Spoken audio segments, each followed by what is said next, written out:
제가 오늘 말씀드릴 내용은 제가 얼마 전에 나온 출판된 책을 가지고 이야기를 나누는 그런 내용이 되겠는데요. 제목은 시장의 흐름을 주도하는 트렌드 읽는 법입니다. 사실은 제목에서 법자가 들어가서 무슨 대단한 법이 있을지 이렇게 좀 궁금해하실지 모르겠지만, 우리가 생활 속에서 적용되는 법같이 우리가 늘 이렇게 일상 가운데서 몸에 좀 체득하여야만 하는 그런 것들, 그리고 제가 실무를 하면서 느꼈던 것들을 통해서 제가 후배들을 지도하면서 또 후배들과 이야기하면서 또 많이 느꼈던 것들이 어찌 보면은 공통적으로 적용되는 부분들이 좀 있어 왔던 것 같아요. 그래서 그런 걸 통해서 나눌 수 있는 귀한 어떤 그런 그 책 같은 것을 저희가 출판할 기회를 얻게 된 것 같습니다. 제 표정입니다. 제 얼굴. 제가 기타를 들고 있잖아요. 제가 개인적으로는 음악을 참 좋아합니다.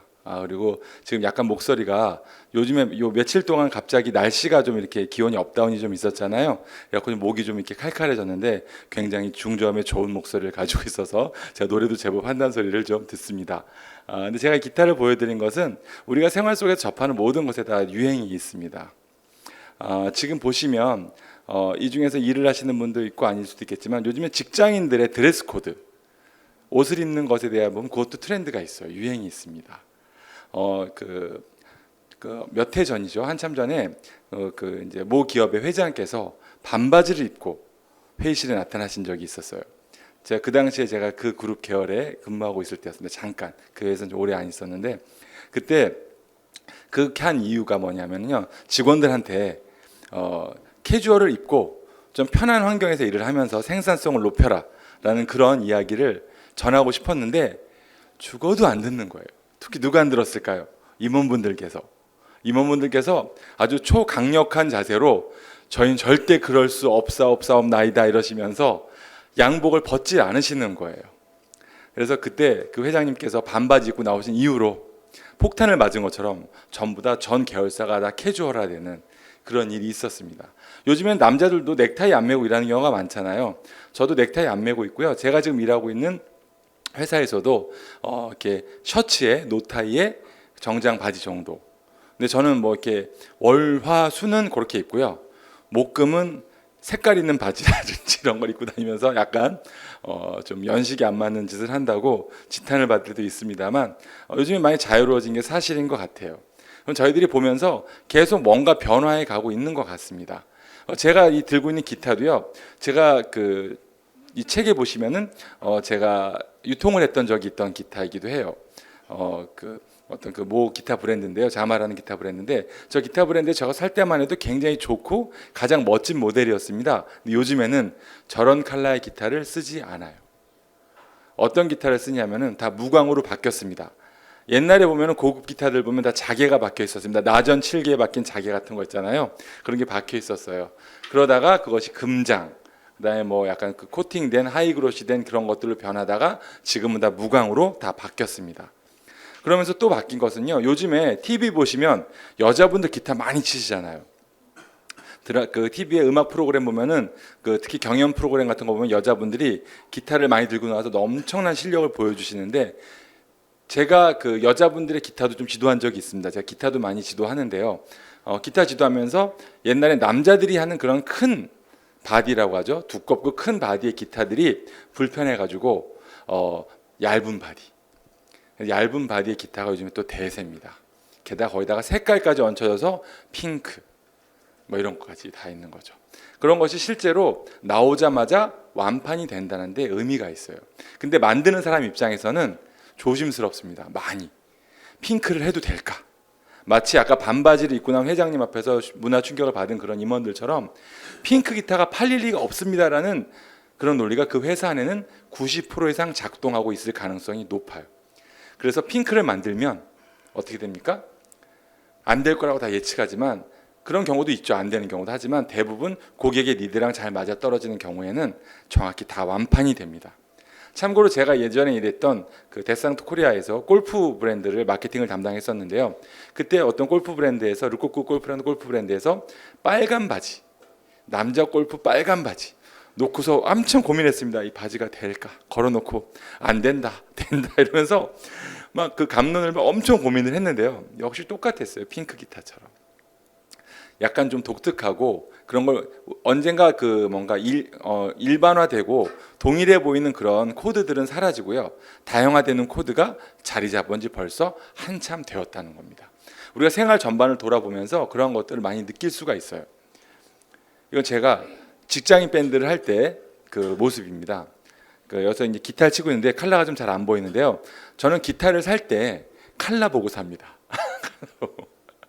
그래서 이것도 하늘색 칼라의 기타, 아주 귀한 아이템이었습니다. 그래서 제가 이거를 사서 너무나 흐뭇했었는데요. 그런 것처럼 사람들마다 물건을 구매하는 동기가 또 달라요. 지금 제가 좀 전에는 공급하는 사람들의 고민을 얘기 드렸잖아요. 근데 지금 우리가 구매하는 사람 입장에서, 저는 공급자이기도 하지만 제가 만들지 않은 제품을 또 사지 않습니까? 그렇게 구매하는 사람 입장에서도 많은 변화가 있는 거예요. 어떤 마음의 변화? 내가 예전에 남들 사는 걸 따라 산다?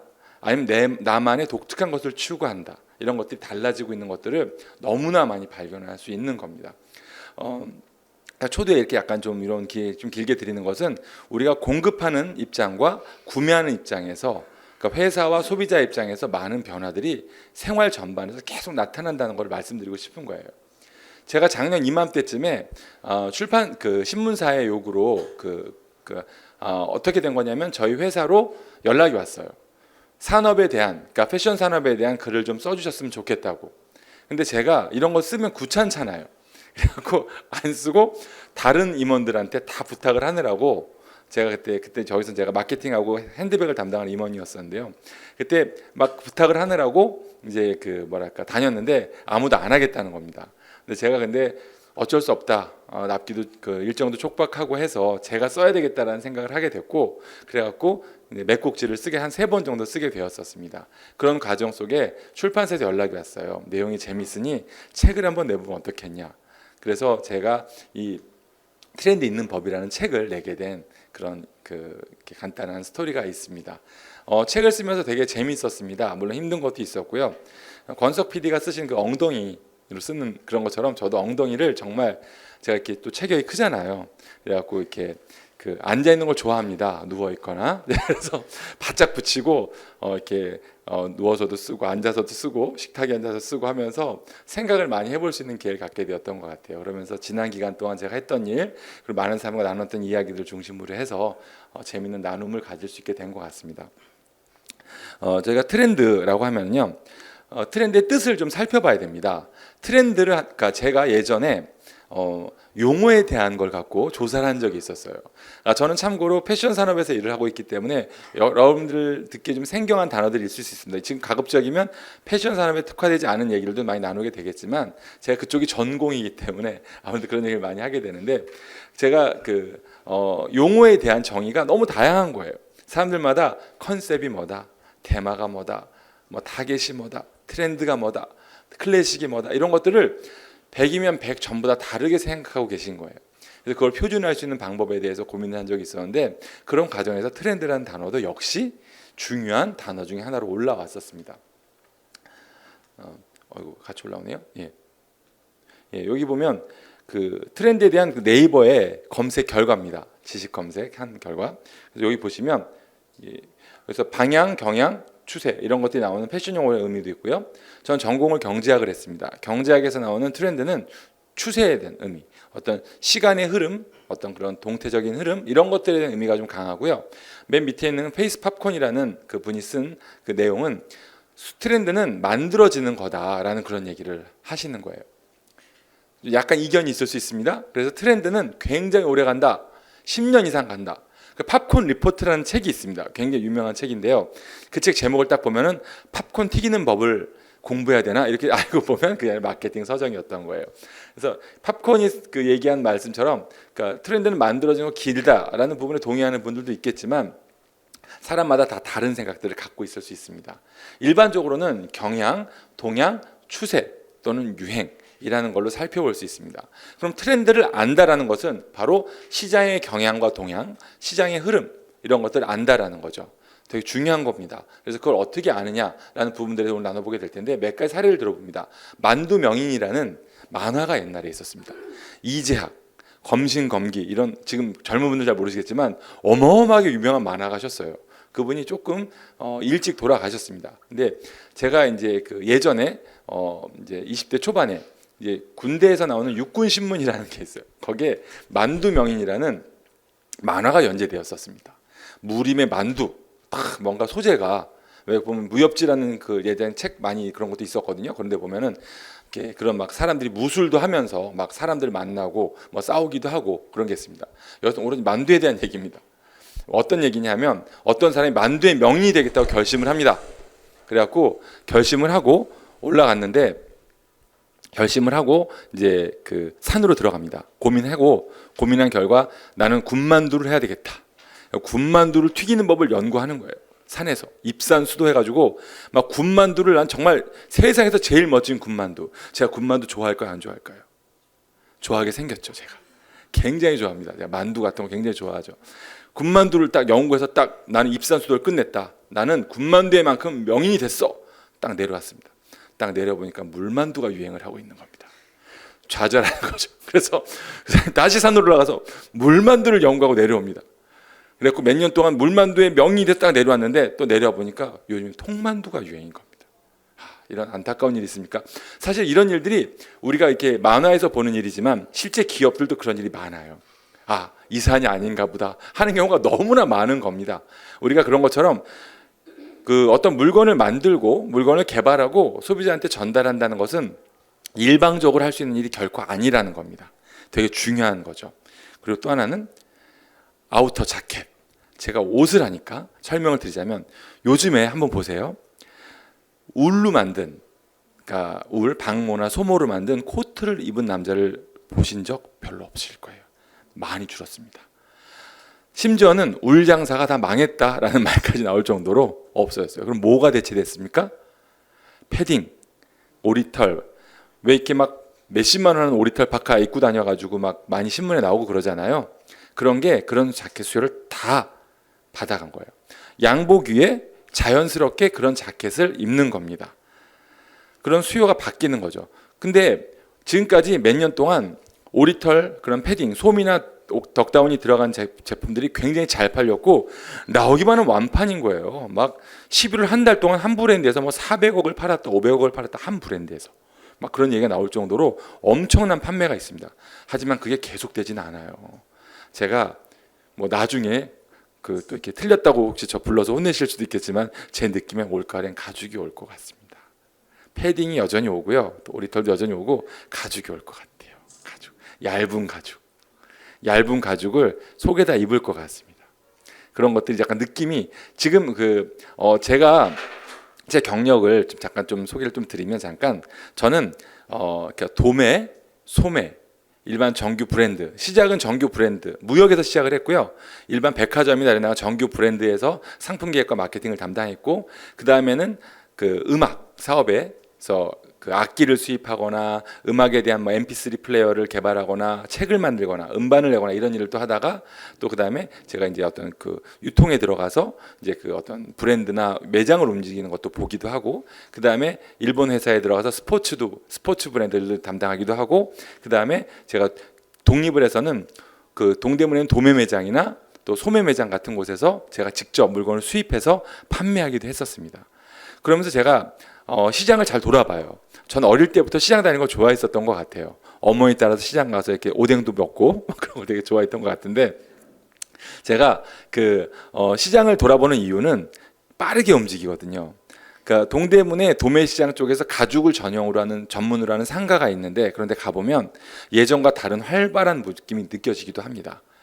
그런 부분들이 뭐 제가 가죽을 담당하진 않기 때문에 자신은 없지만 아마도 변화가 있을 것 같다라는 생각이 들기도 하는 거예요. 그리고 여성복에서는 대세가 나타나는 게 있어요.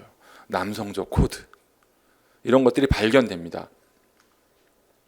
제일 첫 번째, 지난 가을 겨울에는요, 징이 박힌, 스터드가 박힌 것, 뾰족뾰족한 거. 남자들 왜 옛날에 막 헤비메탈 음악하고 막 그 약간 머리 기르고 이렇게 가죽 자켓에 박혀 있는 것 같은 징들이 여성들이 들고 다니는 가방이나 신발에 적용되기 시작했었어요.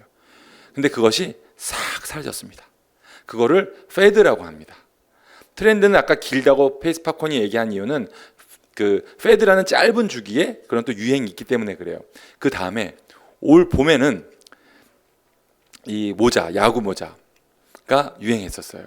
야구 모자가 유행한 것은 야구 모자는 원래 남자의 남자의 그 아이템이잖아요. 근데 저것을 약간 귀엽게 해서 여자들이 모자는 여전히 잘 됩니다. 근데 지난 여름에는 특별히 저 모자가 굉장히 주목을 끌었었어요. 저 모자들이 그 스냅백이라고 불리는데요. 스냅백이라고 불리는 그 전에도 스냅백이었어요. 근데 저 제품이 저 제품이 제가 그 이제 예전에 어떤 그 힙합 브랜드를 한번 담당한 적이 있었거든요. 그때 그러니까 스냅백 뒤에 조정하는 게 없고 이렇게 고무로 되어 있는 전체 모자 둘레가 이렇게 다 이렇게 스판덱스로 되어 있는 모자가 있었습니다. 그때 그 모자도 굉장히 유행했는데 남자들 거였죠. 근데 지금부터 남자들의 것을 여자들이 가져가기 시작하는 것 같다라는 사인을 보게 되는 거예요. 옆에는 군복.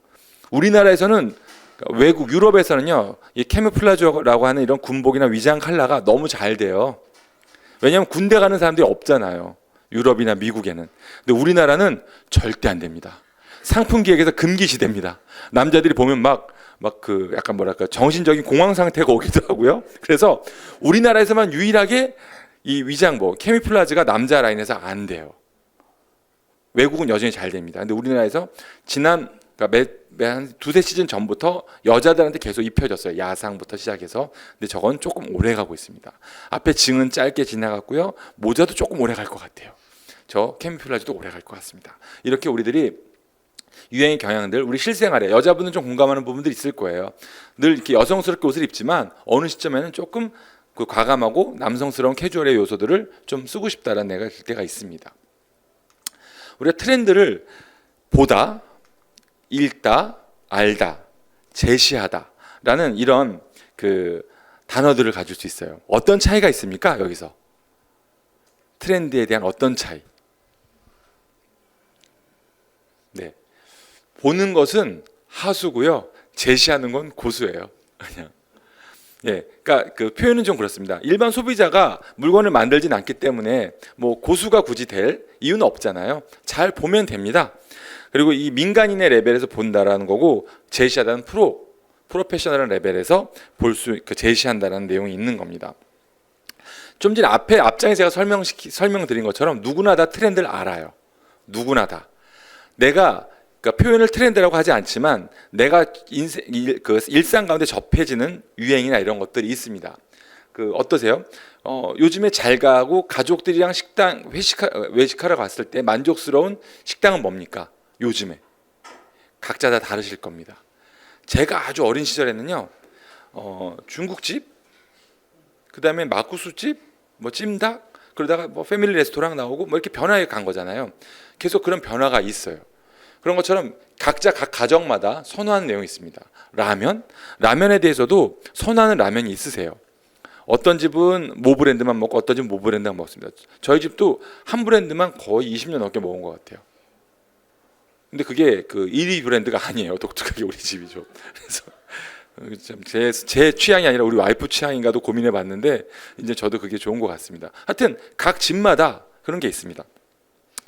그런 것처럼 또 이제 저희들이 예를 들면 피자가 처음 나왔을 때는 심플한 콤비네이션 피자밖에 없었어요. 요즘에 어떻습니까? 토핑이 막 뭐가 얹어지고 끝에다가 뭘 집어넣고 뭐 난리가 나잖아요. 치킨? 우리나라처럼 그 닭들의 헌신이 돋보이는 나라가 없습니다. 대한민국 국민의 건강을 위해서 정말 닭들이 이렇게 몸을 바쳐서 이렇게 하는데 그 닭을 요리하는 정말 다양해요. 양념 방식도 다양하고. 미국에는 제가 그 교회에서 가르쳤던 한 그 학생이 미국에 잠깐 유학 가 있는데 그 친구가 페이스북에 글을 쓰기를 간장 치킨을 지금 먹을 수만 있다면 난 독신으로 살겠다 이런 글까지 그저께 올라왔더라고요. 제가 그래서 배달해 주진 못하지만 독신으로 살지 말아라고 제가 얘기를 해줬습니다만 그렇게 정말 다양한 그런 변화들이 있어요. 감지됩니다. 특히 우리나라는 속도가 빨라요. 되게 아마 전 세계적으로 가장 변화의 속도가 빠른 나라 중에 하나가 바로 우리나라의 가능성이 있습니다. 그리고 최근에 또 그 카페테리아 가보시면 커피 이런 게 많다가 버블티라는 게 유행하잖아요. 열매가 들어있는 거. 그거 10년 전에 유행했었어요. 10년 전에 바짝 잠깐 유행했었고 빠졌는데 그게 다시 돌아온 겁니다. 외국에서는 계속 있었죠. 그러니까 그런 것처럼 예전에 있었던 일이 다시 돌아온다. 이것이 트렌드 읽는 법의 힌트가 될 수 있습니다. 좀 다시 말씀드리겠습니다만, 네. 그래서 트렌드를 보통 얘기하면요, 트렌드 리포트, 트렌드에 대한 책들을 보시면 미래에 대한 얘기를 많이 하고 있어요. 미래서적, 예언서, 막 뭐 책은 절대 안 없어질 거다, 뭐 이런 거 나오고 막 뭐 그런 거 있어요. 책은 안 없어질 것 같아요, 제가 보기에도. 예. 근데 그 트렌드 리포트가 나오는 것들에 대해서 미래에 대한 얘기가 나오는 것들은 많습니다. 하지만 그 트렌드 리포트가 과연 미래에 대한 것만 언급하는 게 맞는지는 제가 잘 모르겠어요. 저는 거기에 대한 약간 이견이 있습니다. 다른 의견이 있습니다. 왜냐하면 미래에 대한 얘기는 누군가 그걸 결정한 것뿐이지 우리가 그거를 인정하거나 확인할 방법은 지금 없는 거예요. 그래서 저는 항상 뭘 중요하게 생각하냐면 과거도 중요하게 생각합니다. 미래도 중요합니다. 우리의 의사결정, 제가 일을 하면서 수많은 의사결정을 하죠, 누구나. 특히 저는 새로운 상품이나 새로운 브랜드를 만든 일을 많이 했기 때문에 앞에 6개월 뒤, 1년 뒤, 2년 뒤, 3년 뒤의 일들에 대한 고민을 무지하게 많이 해야 됩니다. 그렇기 때문에 제가 어쩌보면 이런 거에 대한 이야기를 이렇게 나눌 수 있는 기회가 생겼는지도 모르겠어요. 그러니까 저는 과거에 대한 이해가 없이 미래를 생각할 수 없다 생각합니다. 아까 우리 그 트렌드에 대한 정의를 얘기할 때 추세는요, 과거의 점으로부터 미래의 점까지 현재를 지나서 가는 그런 내용이라고 볼 수가 있거든요. 그래서 연결성을 되게 중요하게 봐야 될 것 같습니다. 그 과거, 현재, 미래의 어떤 연결과 그 관계를 보는 것이 얼마나 중요한지를 제가 예를 들어서 하나 말씀드릴게요. 굉장히 어려운 단어가 막 써져 있는 내용입니다. 이건 제가 지금, 그러니까 제가 여성복을 한 번도 경험해 보지 않았었거든요. 어떻게 하다 보니까. 근데 지금 제가 여성복을 맡고 있어요. 제가 이렇게 여자분들하고 얘기 나누는 건 좋아합니다. 별명 이모예요, 이모. 제가 그래서 하도 수다 떠는 거 좋아해가지고 앉아서 우리 집에 가서 다시, 그러니까 전화 통화 다시 해, 이렇게 헤어지고 그런 스타일 있잖아요. 약간 이모 스타일이에요, 제가 보긴 안 그래도. 그래서 이렇게 여자분들하고 얘기 나누고 그런 거 되게 좋아하고 재밌는 얘기도 많이 나누는데 여성복은 처음 합니다. 그러면서 제가 답답해서 뉴욕에 있는 굉장히 잘하고 있는 트렌드 리서치 기관에다가 부탁을 해서 지금 FW죠. 올 가을 겨울에 유행할 거를 지난 봄에 받았어요.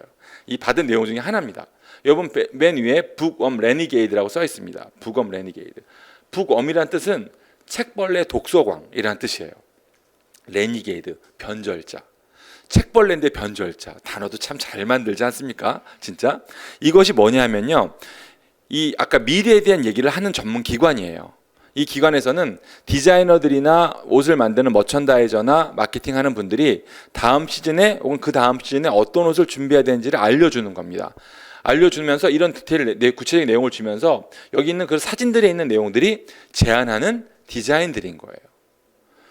책벌레 변절자라는 말은 공부 열심히 하던 여자애가 갑자기 패션에 빠지는 겁니다. 그런 분 계세요? 공부 열심히 했는데 책상에 지금 그 패션에 빠지신 분? 네. 감사합니다. 저희 고객님들 저희 방문해 보시면 될 것 같은데요. 예, 그 책벌레이면서 그렇다는 말은 약간 정통적인 패션의 감각을 수용하되 약간의 파격을 원한다라는 그 정도의 수준이에요. 여기 보시면 그 이렇게 야구 잠바 같은 스타일도 있고요. 그러니까 보이프렌드 자켓, 보이프렌드 스웨터 이런 말이 있거든요. 남자친구의 큰 옷을 같이 입는 것 같은 그런 느낌, 이런 것들이 나오는 겁니다. 근데 제가 이걸 왜 보여드리냐면요, 이런 게 왜 필요하냐 이거죠. 왜? 이런 게 트렌드 리포트, 미래 예측 많이 나오잖아요. 왜 필요합니까? 왜 이게? 우리가 결정에 대한 부담감을 느끼고 있어서 그런 거예요. 또 하나는 제가 예를 들면 지금은 저도 이제 회사를 좀 오래 다니고 의사결정을 하는 위치에 많이 있기 때문에 좀 달라졌습니다만, 예전에는 제가 이제 그 뭐 직장생활 3, 4, 5년 차 뭐 이렇게 되었을 때는 이런 똑같은 일을 했었어요. 그때도 하면서 제가 윗분을 설득할 방법이 없는 거예요, 제 의견을. 그래서 제가 막 그 위에 우리 임원을 졸르고 졸라가지고 외국에 있는 무지무지하게 유명한 그런 컨설턴트를 모셔다가 막 모셔다 오면 제가 잘 모셔가지고요, 제가 그분 의견이 많죠. 그분 의견이 50%, 제 의견을 50% 반영하기 위해서 이게 맞지 않아요? 이게 맞지 않아요? 이게 그렇게 되는 거 아니에요? 계속 주장을 하는 거예요. 그러면서 그분은 그러시더라고. 저 같은 사람 처음 본다고. 자기가 주면 주는 대로 다 하는데 왜 이렇게 말이 많냐고. 근데 그 박병철 씨 하는 말이 말 되는 것 같다고 그러면서 도와주셨어요. 그래갖고 그걸로 또 하고 이렇게 진행을 했었어요. 그러니까 윗분들을 설득하는 것에 대한 부담, 이런 것들까지 다 있다라는 겁니다. 그런 부담을 저희들이 줄이기 위해서 뭔가 방법을 동원하기 위한 방법이 바로 어떤 수단이 바로 이렇게 트렌드에 대한 내용을 받아서 사용하는 거 있을 수 있어요. 하지만 더 근본적으로는 내가 결정을 못하고 있는 거예요. 내가 만약에 이 옷이 좋아서 그대로 만들었다고 칩니다. 근데 안 팔리면 누구 책임이에요? 담당자 책임입니다. 안 팔리면은 제가 그 뉴욕에 누구한테 그걸 받았는데 그분한테 가서 제가 지금 항의를 하고 올게요 라고 말하면 직장 상사가 그분을 어떻게 생각할까요? 예, 그런 겁니다. 저희가 결정에 대한 어떤 부담감 이런 것들을 줄이기 위한 도움, 물론 도움이 필요해요. 그래서 저도 이런 걸 많이 봅니다. 많이 보고 어떻게 예측을 하고 있고 어떤 단어가 나오는지 너무너무 재밌는 얘기들을 많이 합니다. 저도 약간 그런 그런 일을 회사 내부적으로는 한 적이 있었어요. 미래에 대한 어떤 그런 것들 역시 비슷한 프로세스를 거쳐서 했겠죠. 제가 그 어떤 그런 이 조언자나 그 어떤 도움을 받는 어떤 입장에서만 사용할 수 있는 그런 내용들이다라고 판단하셔도 좋겠다는 겁니다. 저희들이 트렌드 리포트나 그런 책자 같은 것들을 보면서 너무나 많은 고민을 하면은 안 되는 것 같아요. 결국 결론은 자기가 내는 거거든요. 그래서 결론을 내기 위해서 충분한 고민과 학습이 연구가 필요합니다. 뭐 거창하게 얘기하는 게 아니라 그러니까 제가 지금 말씀드린 내용들을 따라서 한번 해보시면 될 것 같아요. 나니아 연대기. 나니아 연대기는 되게 잘 팔린 판타지 소설 중에 하나입니다. 상당히 좋은 주제를 담고 있고요. 이 연대기라는 걸 전 얘기하고 싶은 거예요. 그러니까 저는 제가 이제 직장 생활을 1년차, 2년차 때는 스태프부서에서 일을 했습니다. 스태프부서에서 회사의 살림, 제가 몸담고 있는 사업부의 어떤 일들을 제가 가진 일들 다 했죠. 뭐 복사부터 추석 선물 배달까지 뭐 그런 걸 다 하면서 그 말하자면 물 깃는 거 3년 이렇게 하잖아요. 왜? 그런 거 아십니까? 수련을 들어가면 물 깃는 거 3년, 밥 짓는 거 3년 뭐 이렇게 하잖아요. 하는 거 있거든요. 그래서 하고 제가 이제 머천다이저로 발령이 났어요. 상품을 개발해야 되는데 저는 전공이 경제학과고 패션을 좋아하긴 했지만 제가 패션 용어를 하나도 모르겠고 그다음에 오자마자 제 디자인 실장님하고 우리 팀장님이 저한테 하시는 말씀은 그 당시에 박병철 씨가 담당하는 아이템을 어떻게 제시해 보세요. 구성해 보세요. 라는 거예요. 구성을 해오라는데 어떡합니까? 고민을 막 하는 거죠. 근데 제가 그 당시에 이 연대기라는 단어, 연대기라는 책이 있어요. 연대기라는 책들이 되게 많습니다. 그러니까 서점이나 대형 도서관에 가보시면은 지난 100년의 연대기. 그래서 미국의 연대기, 한국의 아니면 뉴스와 신문이 발간한 이런 것들을 보면은 지난 기간에 있었던 일이 다 언급이 돼요. 제가 그런 것들 때문에 되게 답답해서, 그러니까 어떤 새로운 어떤 모티브, 동기를 얻기 위해서 그러니까 서양과 주로 서양 쪽이죠. 미국과 유럽의 연대기를 도서관 가서 계속 봤습니다. 계속 보다 보니까 저는 원래 역사를 좀 좋아하는 편이거든요. 개인적으로. 그래서 머리에 좀 들어오는 게 있는 거예요. 아, 이런 사건이 이렇게 연결이 됐었구나. 고등학교 때 배운 역사랑은 좀 다른 맥락의 어떤 내용이 있네 라는 걸 알게 되는 거죠. 그리고 또 업계지, 제가 일하고 있는 그런 패션 쪽의 업계지들을 도서관 가서 지난 달 거부터 역으로 몇 년치를 계속 보면서 스크랩을 복사해서 했어요. 그러다 보니 단어가 눈에 들어오기 시작하고, 그리고 흐름이 눈에 들어오기 시작하고, 그리고 똑같이 아까 그런 패션, 그 당시도 그 다음 시즌의 패션을 소개해주는, 트렌드를 설명해주는 기관들이 있었거든요. 그 내용들이 연결이 조금씩 되기 시작하는 거예요. 그래서 저는 이 연대기를 되게 중요하게 생각합니다. 그 과거와 미래에서 봤을 때 과거를 잘 알면 어느 정도 50%는 돼요. 근데 예를 들면 지난 시즌에 잘 팔린 거, 지난 시즌에 잘 팔린, 그러니까 다른 생필품이나 이런 것들은요 판매 시즌이 되게 길어요. 그래갖고 히트를 하면 되게 히트를 하고 실패하면 바로 없어집니다. 근데 의류나 이런 잡화 같은 패션 상품들은요 매 시즌 옷이 바뀌어요. 거의. 특별한 일이 없다면 많이 바뀝니다. 바뀌는 부분들 때문에 고민을 하는 건데, 바뀌면서 지난번에 잘 됐던 것을 따라하면 50%는 가요. 대충. 근데 50%는 가지만 나머지가 안 됩니다. 그래서 그 50% 과거에 대한 정보를 기반으로 해서 미래에 대한 것을 조금 고민을 해 주셔야 나머지 50%에 가까운 플러스 알파를 채울 수 있게 된다라는 그런 겁니다.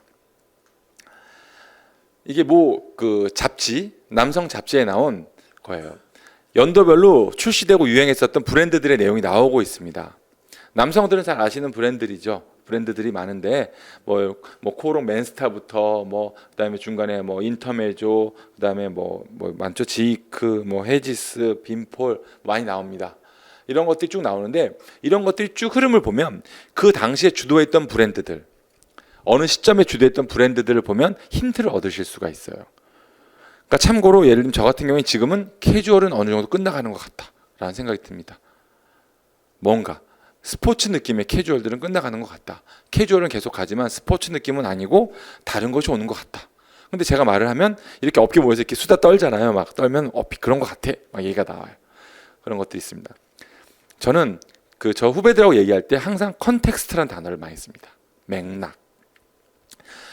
텍스트를 구성하고 있는 맥락이죠. 이 맥락을 잘 아시면 저는 거의 어떤 뭐랄까 좀 우리가 이길 승산이 높다고 생각해요. 저는 되게. 이 컨텍스트에 대한 이해를 하시는, 그래서 컨텍스트를 붙잡기 위해서 과거와 현재와 미래의 연결이 어떻게 될지를 고민하시는 거, 이것이 바로 되게 중요한 아이디어의 출발점이 될 수 있습니다. 그러니까 보면은 남이 주는 것만 받으려고 하는 분들이 있어요. 근데 그런 분들은 사실 경쟁력이 좀 낮아지더라고요. 그러니까 저같이 너무 이것저것 한 사람도 문제가 있지만, 저 정말 이것저것 한 것 같아요. 이것저것 하는 문제가 있지만 너무 한 우물을 파면서 자기가 그쪽 영역에서 뒤를 안 돌아보고 다른 분야를 안 돌아보는 경우에는 약간 좀 맥락을 잘 못 잡는 경우도 있는 것 같습니다. 예를 들면 청바지는 누구나 다 입는 거잖아요. 청바지. 그렇죠. 청바지 입고 오신 분들 있는 것 같은데, 근데 청바지는요 지난 10년 동안 안 됐어요. 전 세계적으로 안 됐습니다. 그거 인식을 잘 못하실 가능성이 있지만 다 소위 죽을 맛이었습니다.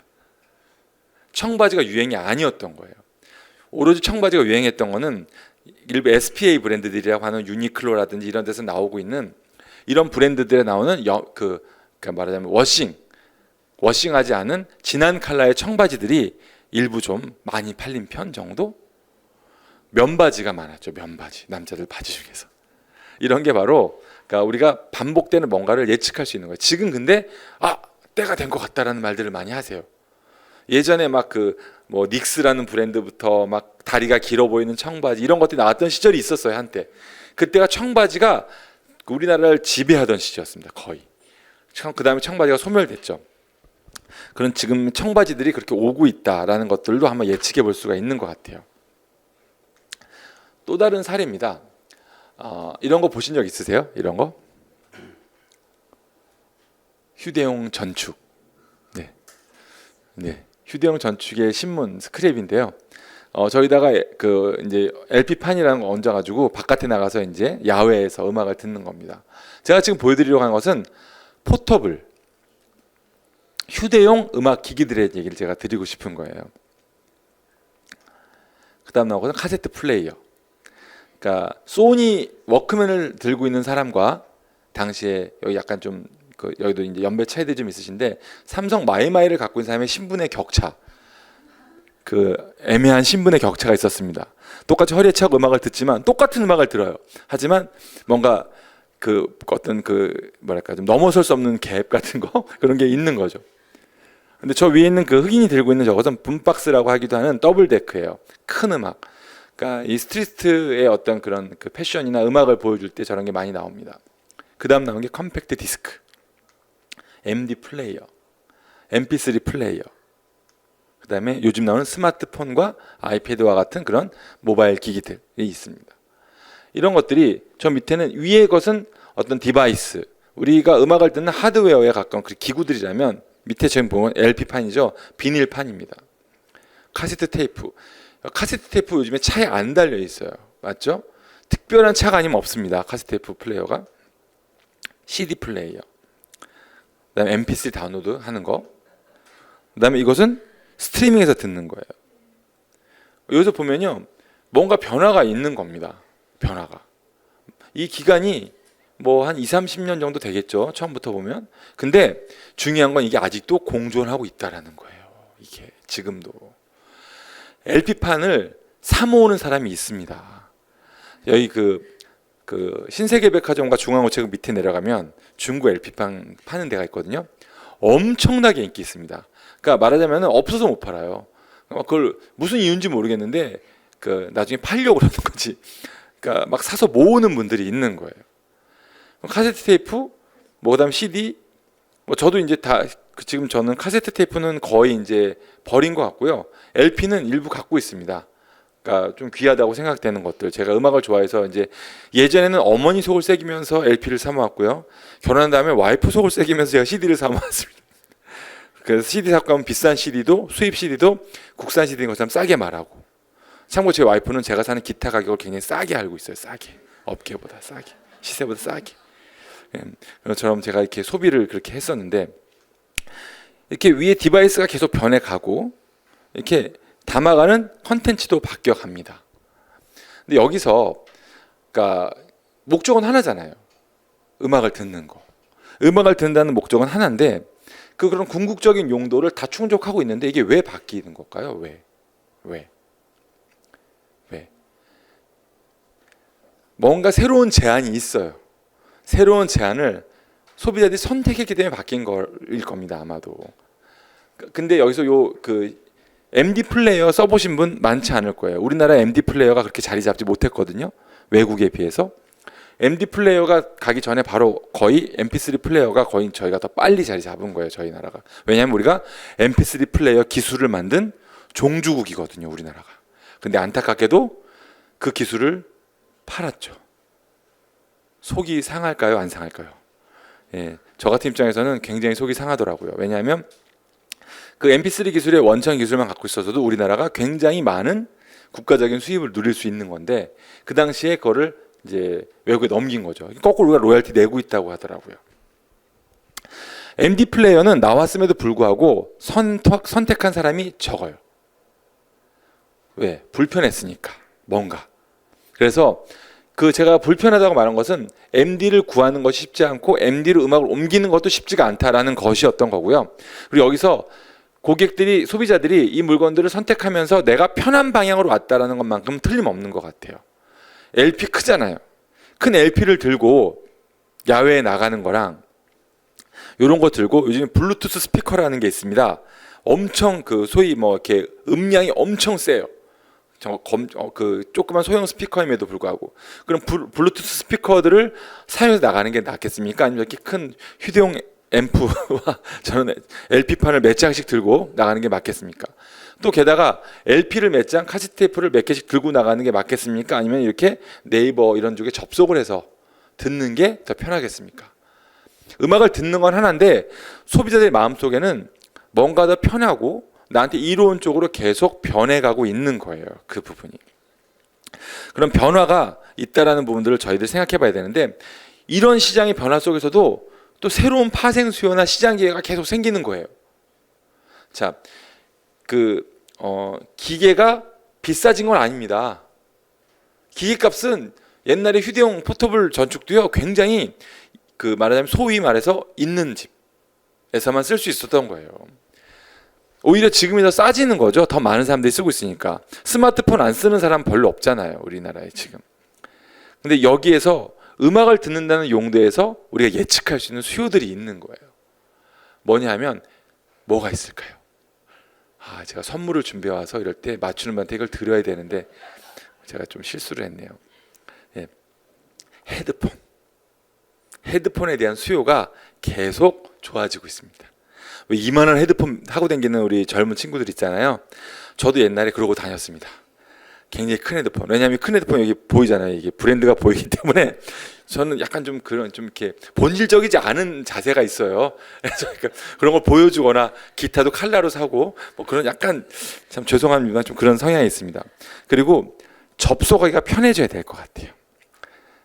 그러니까 접속 편의가 있다라는 말은 그러니까 더 빠르게 와이파이망 이런 게 접속을 해서 음악이 끊어지지 않고 들어야 되는. 그러니까 음악이 스트리밍되는 품질에 대한 거.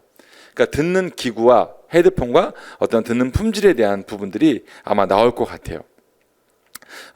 이런 사례들을 보면 우리들이 이런 소비자들의 변화나 소비자들이 어떤 태도로 변화하고 있는지를 좀 제가 생각해 볼 여지들이 있다라는 겁니다. 저는 그래서 트렌드라는 말에서 추세 뭐 이런 거 있지만 유행 이런 거 있지만 저는 변화 주목하시길 권해드리고 싶어요. 우리 주변에 우리가 알고서 보는 변화, 모르고서 보는 변화가 되게 많습니다. 이런 변화의 어떤 그런 것들을 보면은 그 변화가 계속 시간이 흐릅니다. 변화와 더불어서. 그럼 뭐가 되면 역사가 됩니다. 역사가 되는데 각각 개별적인 사건이 계속 이어지는 거죠. 계속.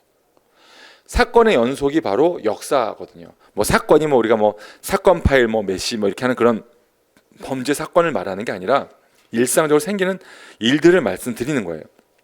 근데 여기서 이 사건들의 속성이 있습니다. 3가지 정도로 요약해서 말씀드릴 수가 있는데 굉장히 급격한 변화를 일으키는 거. 그 커브가 이렇게 막 이렇게 급격한 거죠. 그리고 아예 완만하게 변화되는 거. 그리고 한번 나왔다가 없어지는 거. 3가지가 있습니다.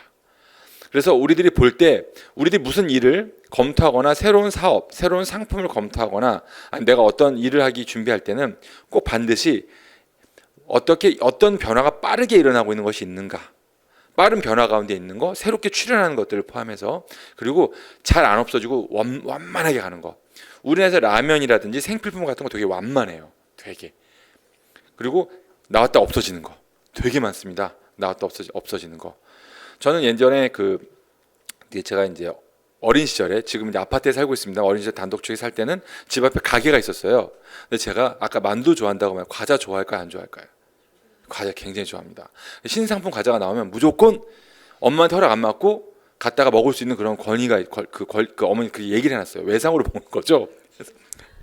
새 과자가 보이면 무조건 먹는 거예요. 새 음료수나 새 아이스크림, 하드 이런 걸 먹는 겁니다. 보면은 제가 먹어서 다 좋진 않았어요. 근데 없어지는 게 많더라고요. 굉장히 많이. 예, 그때 보면서 그때부터 깨달은 것 같아요. 이 시장은 치열한 거구나. 이 과자가 나왔다 없어지고 나왔다 없어지는 거 보면서 아직 그때 나는 아이스크림 아직도 나오는 것도 있습니다. 그런 것들 야 대단하다. 진짜 이건 베스트셀러, 스테디셀러다. 보이지만 그 당시에 아련하게 있는 그런 것들, 없어진 것들 있습니다. 그런 것들 생각해 보면 시장은 우리들이 주목해서 보면은 조금 이해하기가 쉽고요. 주목해서 보지 않으면 그냥 갑니다. 나는 그냥 평상시에 내 호주머니에서 돈을 꺼내서 물건을 사서 쓰는 그냥 그런 수동적인 소비자에 불과해지는 거죠. 근데 요즘에 그런 소비자 별로 없어요. 굉장히 똑똑해지고 있는 거죠, 소비자들이. 예를 들면 제가 블루투스 스피커를 하나 살까 말까 고민했어요. 지난 2월 달에 미국 출장을 갔었는데요. 출장 가서 같이 간 후배가 블루투스 스피커 예찬론자인 거예요. 이거 사야 된다고 그냥 벌써 샀어요. 새 거를 사서 저희가 문 방에서 거기서 이제 이 와이파이로 이제 이제 접속이 돼요. 이런 그래서 김강석 노래도 아무것도 안 하는데 접속을 해서 그냥 듣는 겁니다. 액세스해서 김강석 노래도 듣고 이런 이문세 노래도 듣고 요즘 나오는 팝송도 듣고 가요도 듣고 하면서 하는데 음질이 정말 좋은 거예요. 저는 가서 살까 말까 고민을 하고 있는데, 저는 평상시에 물건을 살 때 사기로 결심한 게 항상 있어요, 머릿속에.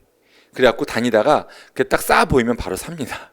그래서 저는 철저히 구매에 예습이 돼 있는 사람이에요, 저는. 그래서 머릿속에 위시리스트가 다 있어가지고요, 이건 얼마 이하면 무조건 사는 게 맞아라고. 사실 남자들이 안 그러거든요.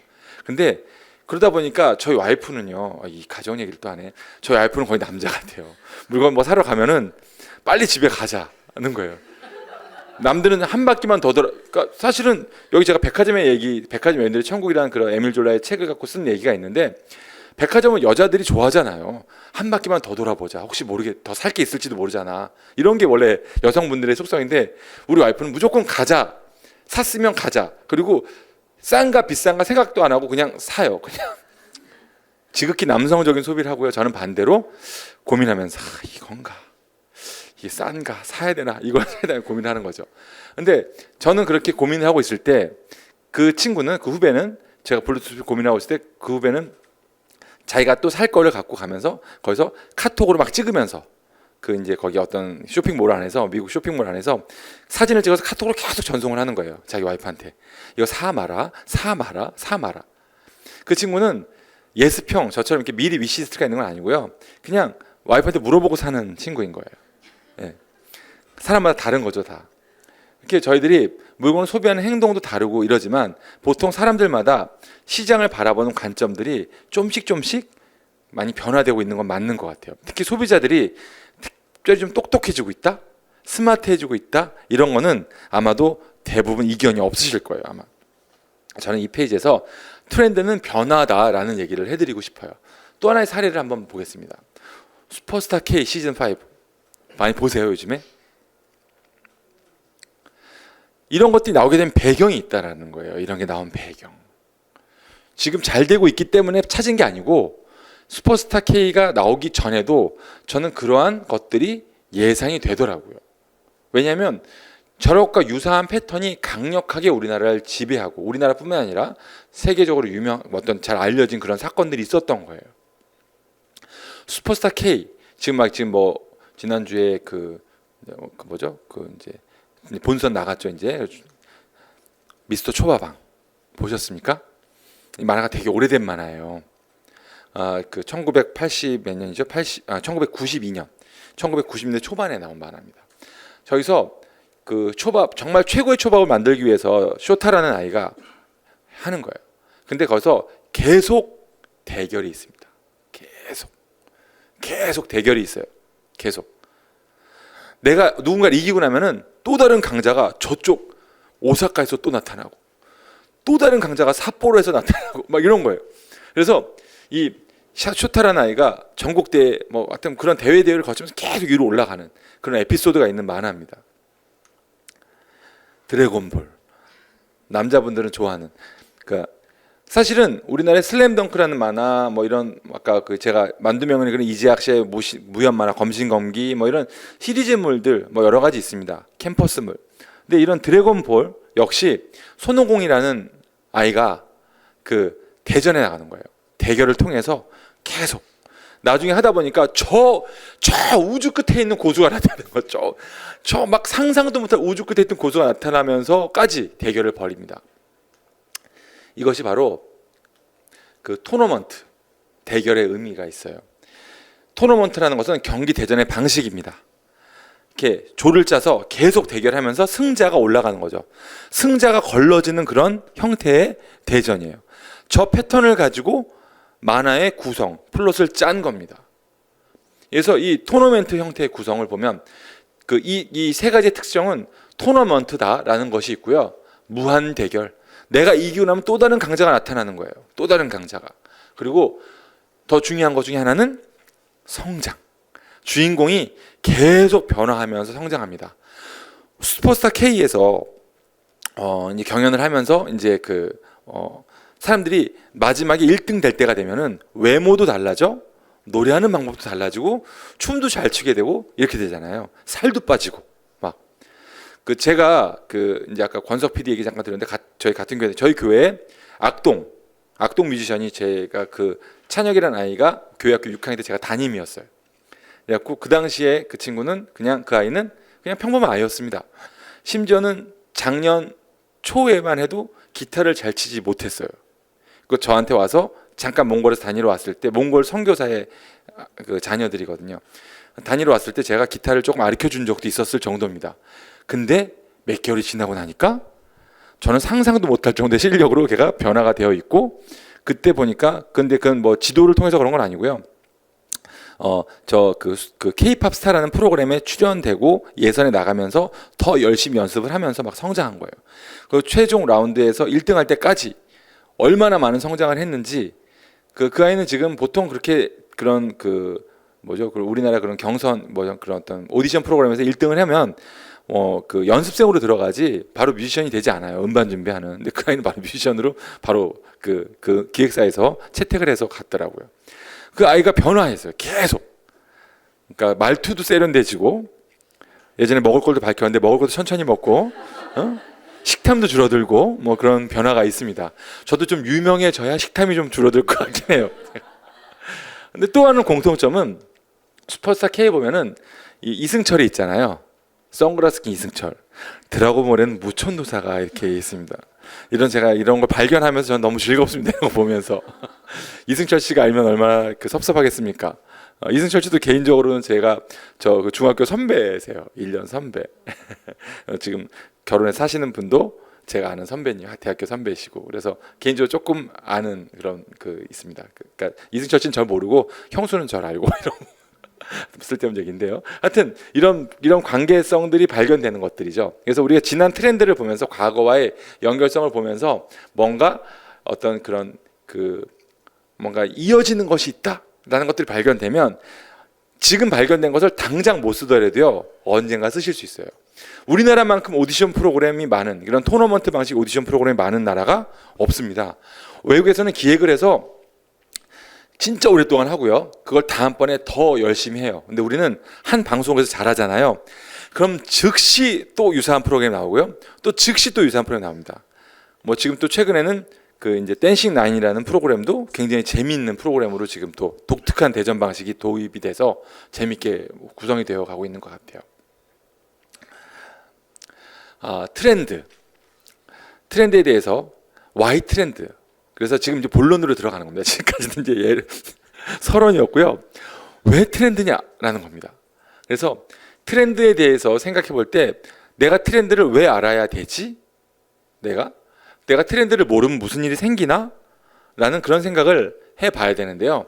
아까 트렌드를 변화라고 생각한다면 변화를 모르고, 그러니까 뭐 일반 그냥 그 일상생활 하시는 분들도 변화를 알아야 잘 살 수 있는 것처럼 하물며 그 어떤 비즈니스를 하시는 분들은 더더욱이 변화를 잘 아셔야만 하는 거예요.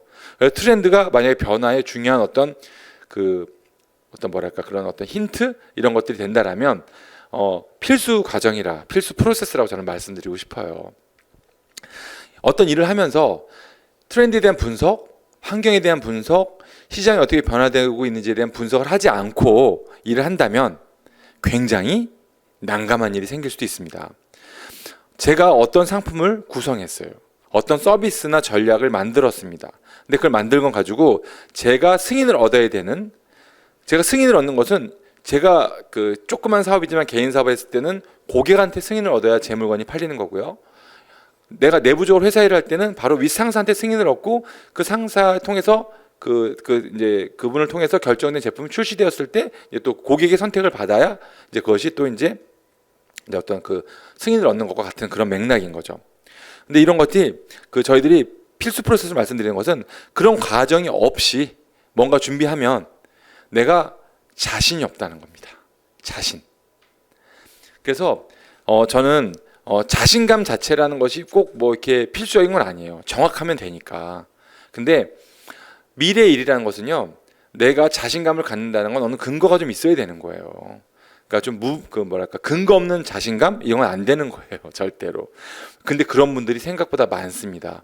그러니까 왜냐하면 그것이 저는 이 어떤 긍정적인 효과도 있고 부정적인 효과도 있는 것 같아요. 그러니까 어떤 자기 개발이나 성취 동기에 대한 것들을 공부를 많이 하면서 내 확신이 실현될 거라고 믿는 경우가 많아요.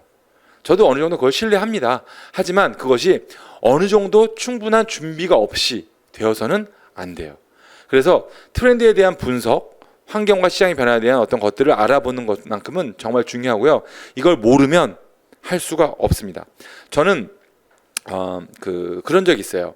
그러니까 무슨 일을 시작하면은 보고서를 예를 들면 10장짜리를 만든다. 그럼 저는 앞에 한 장의 환경 분석을 만들기 위해서 제가 쓸 수 있는 시간의 50% 정도 씁니다. 거의 실제로 반 정도를 써요. 반 정도를 써야 직성이 풀리고 제가 가닥이 잡히지 않으면 그 다음에 나가질 못해요. 근데 가닥만 잡히면 만약에 다음날 아침 7시에 보고서를 제출해서 그 다음에 어떤 프린트를 해서 9시에 회의를 해야 된다. 근데 제가 새벽 4시까지 잠을 못 자고 있다. 근데 힌트가 그때 나왔다. 1시간 만에 쓸 수 있을 정도입니다. 그만큼 엔진이 된다라는 거예요. 이것이 되게 중요한 힘이 되는 겁니다. 그래서 중요한 어떤 필수적이고 나한테 그 어떤 업무의 확신을 얻을 수 있는 그런 뒷 배경과 어떤 든든한 뒷받침이 된다라는 것도 생각해 볼 수 있고요. 또 하나는 이 트렌드에 대한 생각을 할 때 양질 전환의 법칙. 그러니까 이 업무의 태도에 대한 부분을 제가 하나 좀 조언을 해드리는 건데요. 양이 질을 만들어 갑니다. 절대로 그렇습니다. 이것은 얼마 전에 했던 광고 천재 이태빅이라는 드라마에서요. 어떤 광고 프로젝트를 하면서 자동차에 대한 어떤 프로젝트였어요. 광고 프로젝트. 거기서 어떤 숙제를 주냐 하면 앞에 헤드라이트는 그 앞부분을 1000장을 찍어와라 라는 주문을 합니다. 진짜로 그렇게 하죠. 근데 그 일이 저는 공감이 됐어요. 왜냐하면 제가 그 어떤 힙합 브랜드, 스트리트 캐주얼 브랜드를 이제 후브라는 브랜드를 런칭을 할 때 어떤 일이 있었냐면 그 정말 이렇게 많이 내려 입고 통이 넓은 그런 과감한 힙합의 핏은 안 맞을 거다라는 의견이 회사의 대부분이었고요. 약간 그 배기하다고 하죠. 약간 헐렁한 수준의 청바지면 족하다라는 의견이 대다수였어요. 근데 저는 그걸 인정할 수가 없었어요. 왜냐하면 제가 출장하면서 보고 느끼고 한 것들은 그것과는 좀 다른 거였기 때문에. 그럼 어떻게 해야 됩니까? 그 당시엔 또 컨설턴트도 없었습니다. 제가 어떤 방법을 했냐면 같이 일하는 팀들하고 직원들, 후배들하고 같이 해서 서울 시내 4군데 장소를 4주 동안 토요일날 오후 2시부터 4시까지 카메라를 세워놓고요. 그냥 막 찍었습니다. 다. 2시간 동안 그러니까 8개 지역, 그러니까 4개 지역에서 2시간씩 4주니까 꽤 많은 양이 찍혔겠죠. 사진을 잘라놓고 보니까 그 당시 디지털 카메라가 없었어요. 그래서 출력을 해서 저희들 잘라서 그 되게 좀 너무 아날로그스러운 얘기인가요? 한 2,000장 넘은 사진이 나왔습니다. 그거를 왜 큰 이렇게 단열재 판 같은 거 있어요. 거기를 저희가 2개를 붙여놓고요. 분류하면서 그 다 지금 어떻게 옷을 입고 다니는지를 제가 다 지역과 패턴을 나눠서 다 정리해봤습니다. 정리해보니까 우리가 가장 구매력이 높다고 생각한 지역의 소비자들이 이미 그렇게 옷을 입고 있는 거예요. 무려 7% 정도가 그 당시 기준으로. 그래서 저는 확신을 얻었습니다. 뭐 사장님한테 대표이사, 저는 그 당시 이제 과장이었는데 대표이사한테 보고하면서 무슨 보일러 그 스티로폼 단열재 판 같은 거를 들고 제일 끌고 들어가가지고 나서 사장님 보십시오. 이렇습니다. 이제 뒤에 여기 그 책 뒤에 그 뭐죠 그 추천사 써주신 그 원대현 회장님 그 당시에 사용하셨는데 그렇게 설명을 했습니다. 승인이 됐죠. 잘 됐습니다.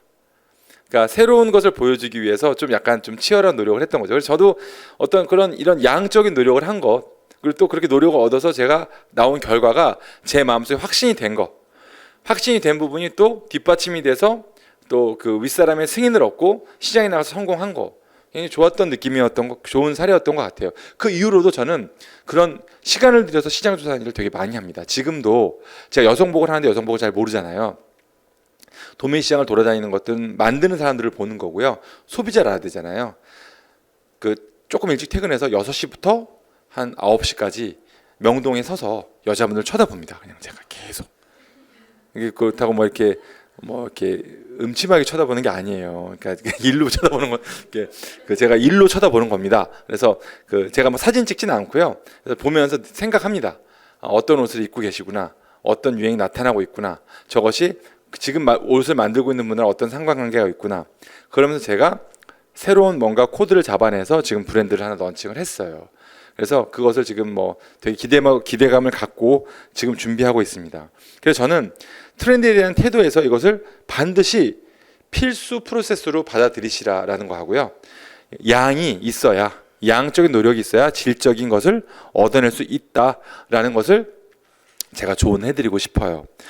그래서 이렇게 하면요, 굉장히 통찰력 있는 결과를 만들 수 있어요. 이 일이 반복되다 보면은요, 그러니까 저는 신문을 스크랩하는 것도 좋아하고요.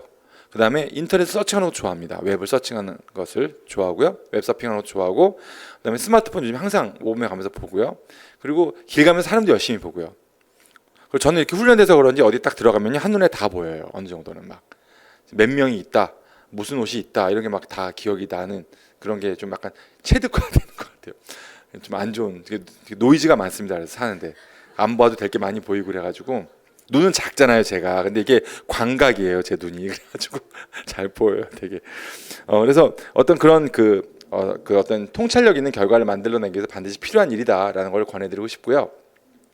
그래서 약간 구체적으로 트렌드 읽기, 시장 조사라는 관점에서 트렌드 읽기를 어떻게 보셔야 되는지를 제가 좀 조언을 드리면, 시장이다. 시장이란 뭐냐? 시장은 일단 제가 일하고 있는 회사가 있는 겁니다. 상품, 제가 만드는 상품, 물론 경쟁 상품도 있겠죠. 제 물건을 사줄 고객, 그리고 미우나 고우나 함께 할 수밖에 없는 경쟁자가 있습니다. 이것이 바로 시장의 어느 정도 기본적인 구조가 될 수 있다고 생각을 해요. 여기서 제가 이 그 선 안에 들어가 있는 내용, 고객은 상품을 선택하고 그 이제 상품 쪽에서는 이제 판매가 돼서 고객에게 전달되는 그런 그림 도식인데요. 저는 이 안에 있는 게 바로 시장이라고 봅니다. 시장. 전체가 물론 시장이죠. 시장 관계 속에서는 다 시장이 맞는데 실제로 물건이 유통되고 판매가 되고 하는 곳이 저는 시장이라고 생각을 하는데, 그러기 위해서 양쪽의 자사, 우리 회사와 경쟁자는 계속 물건을 공급하죠. 계속. 그리고 물건을 공급하는 걸로 끝나지 않습니다. 요즘에는 고객에 대한 관리, CS, 고객을 어떻게 만족시킬 것인가에 대한 고민을 하고, 고객에 대한 어떤 그 CRM이라고 하는 고객 관계 관리나, 저는 고객 경험을 되게 중요시하게 생각합니다. CEM, 고객의 경험도 관리하는 그런 어떤 고객에 대한 일들을 합니다. 불만 고객을 어떻게 할 것이냐, 그리고 내한테 어떤 충성 높은 고객을 어떻게 할 것이냐, 이런 것도 고민하는 거죠. 여기서 이런 기본적인 시장 구조 안에서 분명히 경쟁은 치열해지는데, 그 고객을 알기 위해서는 제가 앞장에 말씀드린 것처럼 관찰을 많이 해주셔야 돼요. 사진을 통해서든 뭐든 물건이 어떻게 소비되고 있는지, 백화점이나 마트 혹은 일반적인 유통점에 가서 물건이 어떻게 구매되고 있는지를 보시면 내가 담당하고 있는 물건을 잘 이해할 수 있습니다. 실제로 생활용품 같은 경우에 그 고객이 마트나 이런 쪽에서 유통점에서 구매하는 패턴이 있어요.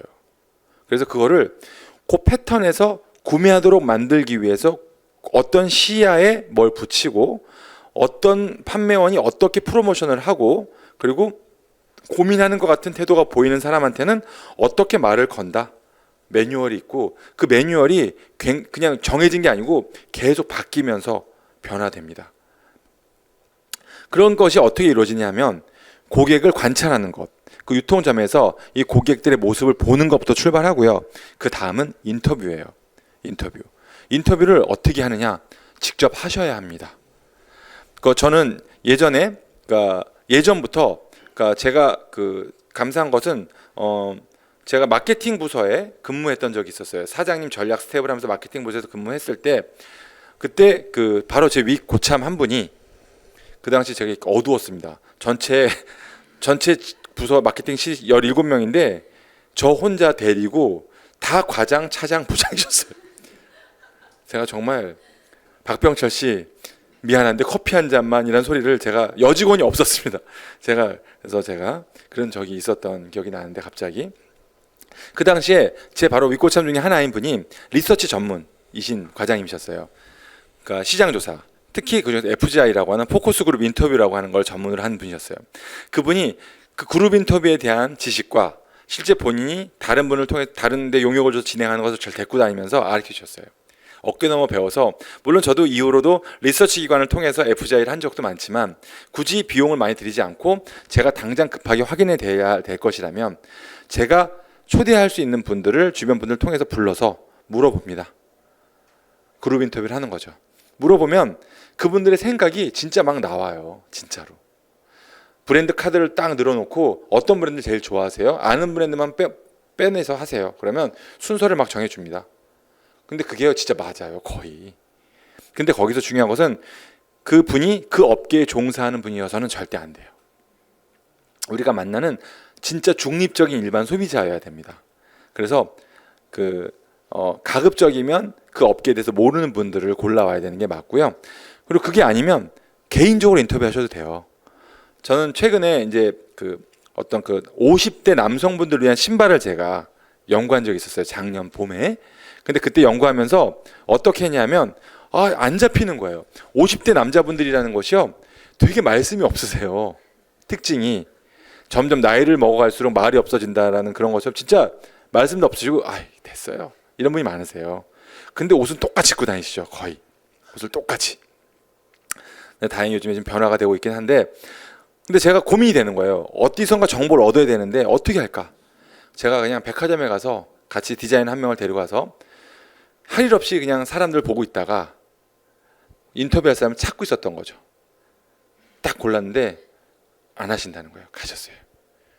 또 골랐는데 안 하신다는 거예요. 세 번째 돼서야 찾았습니다. 부부였어요. 부부. 다 부부였는데 50대가 되면 왜 이렇게 부인 손을 붙잡고 다니죠, 그렇게 다? 50대 저도 그렇게 될까 봐 걱정 잘해. 그래서 내가 우리 앞에서 잘해야 되나? 저도 몇 년 뒤면 그렇게 되는데 제가 고민되는 거예요. 와이프한테 그 50대는 와이프 없이 못 산다라는 말이 정말 뭐 그런 1번도 와이프, 2번은 뭐 아내, 뭐 3번은 뭐 마누라 뭐 이런 얘기 있잖아요. 그런 것처럼 진짜 그런가? 뭐 고민이 되는데 정말 그러시더라고요. 그래서 하여튼 부부를 헌팅을 했어요. 그래서 했는데 그분이 저희를 되게 재밌게 보셨어요.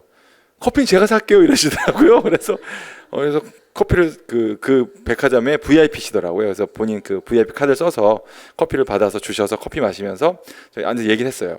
얘기하면서 저희들이 얘기하면서 이제 그 뭐랄까 물어봤죠. 카드 놀이도 하고 딱 잡히는 거예요. 그 대목에서 한 부부 했는데 이렇게 생각하는구나. 이래서 이 구두를 아니다 저런 구두를 해야 되겠구나. 그러니까 남자들은 무조건 편해야 되는 거예요. 무조건. 근데 바닥이 편하면서 윗모양이 예쁜 50대 분이 신을 구두가 없는 거예요. 맞다. 가보니까 전부 다 이렇게 막 심지어는 무슨 X 구두라는 표현까지 쓰셨어요. 그 와이프 사모님께서 우리 남편은 내가 명품 구두를 사줘도 죽어도 안 신고 맨날 그 X 구두만 신고 나가요 라고 막 그러시더라고요. 공감이 됐어요. 그러면서 제가 그걸 갖고 준비해서 좋은 시니어들을 위한 상품이 준비되어서 이렇게 나오기 시작했습니다. 그런 것처럼 우리들이 발견할 수 있는 것들에 대해서 찾아서 확인을 해야 돼요. 그것이 무식하게 가서 해도요, 해주는 분들이 있습니다. 될 때까지 찾아보면. 그리고 이렇게 된 것들이 판매가 되면은 결과를 또 봐야 되잖아요. 판매가 얼마나 됐는지를 보면은 그 상품의 의미와 영향력을 우리가 확인할 수 있어요. 보통 우리가 마켓쉐어, 시장 점유율 이렇게 얘기하지만 그것보다 더 큰 의미가 있는 것은 그것이 상품의 그것이 작더라도 말이죠. 어떤 영향력을 장차 줄 것인가가 되게 중요합니다. 그래서 그거를 고민하고 보고 있으면 쟤는 왜 잘 되고 있지? 라는 생각을 하셔야 되는 거예요. 저 상품과 저 브랜드와 저 서비스는 왜 반응이 좋은 거지? 라는 생각을 해보셔야 되는 겁니다. 너무 앞서간 것 같은데 내가 그렇다면 어떻게 해야 되지? 그런 생각을 해볼 수가 있는 거죠. 그런 관계에서 경쟁 전략이 나올 수가 있는 겁니다. 그래서 우리가 이 두 가지 고객에 대한 것과 상품에 대한 것을 보면서 경쟁자에 대한 전략과 상품에 대한 전략 등등을 만들 수가 있는 거예요. 특별히 저는 그런 생각을 많이 합니다. 이런 트렌드에 대한 조사는요, 모든 사람한테 다 필요할 수도 있지만 상품을 개발하는 분들한테 정말 필수적이에요. 정말 앞이 꽉 막힌 것 같은 느낌을 받을 때가 많이 있습니다.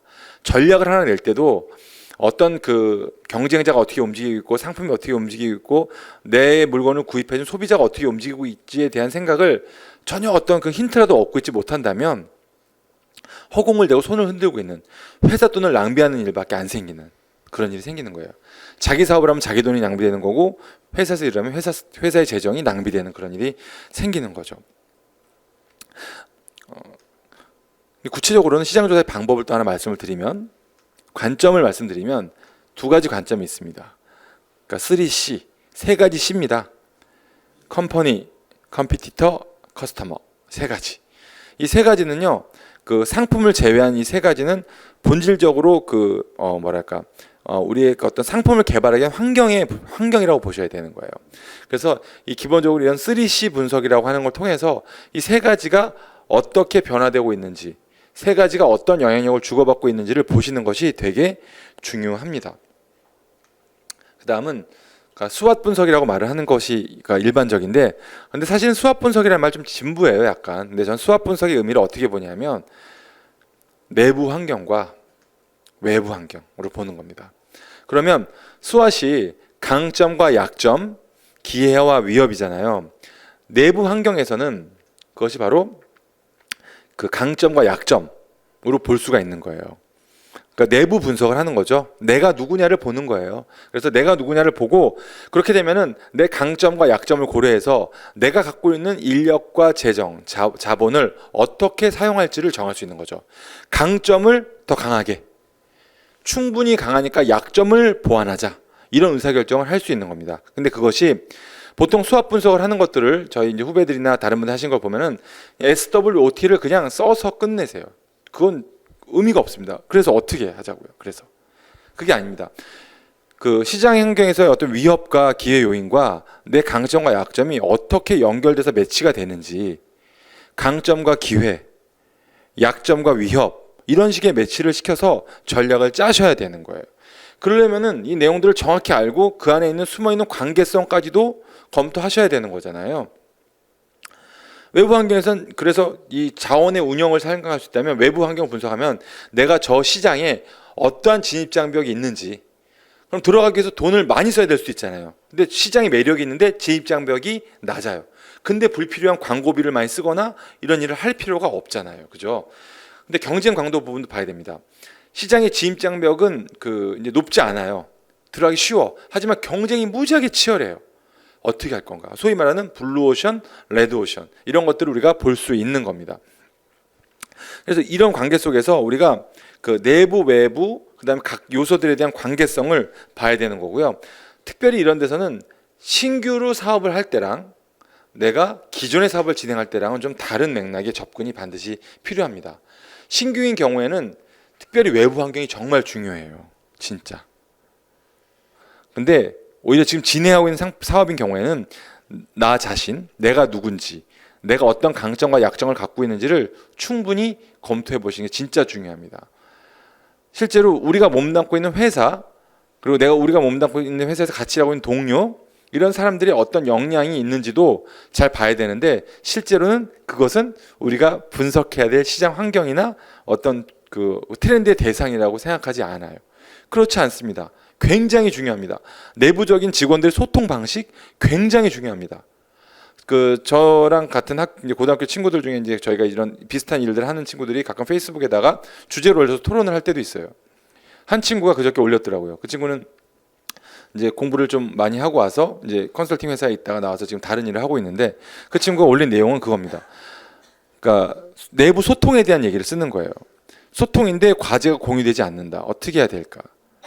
사실 그런 것들은요, 지금 직원들이 어떻게 소통하고 있는지, 대부분 그런 말을 하면 대부분 나오는 답이 디지털 디바이스를 써서 카톡이나 뭐 이런 걸 써서 하면 됩니다. 그렇지 않아요. 그 답은 뭐였냐면 이 업무의 책임이 누구한테 있는지를 명확히 하는 거였었어요. 사실 저희들이 스터디한 결과 나온 것은 이 업무를 누가 책임감을 갖고 챙기고 확인하고 할 건지.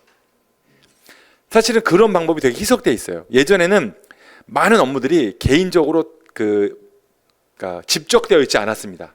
무슨 말이냐면, 그러니까 제가 하는 일은 저만 하면 돼요. 저는 이렇게 정산 서류만 꾸미면 종일 정산 서류만 꾸미면 되고, 제가 상품에서 뭐 발주서를 하게 되면 발주서만 쓰면 됩니다. 근데 지금은 그게 아니라 한 명이 거의 원스톱으로 다 하는 경우가 많아요. 그리고 다른 프로젝트와 상품들이 같이 이게 여러 공존해서 일이 벌어지기도 하는데, 그런 걸 보면 내부적인 커뮤니케이션 정말 중요한 거죠. 내부적인 분석도 놓치지 않으셨으면 합니다.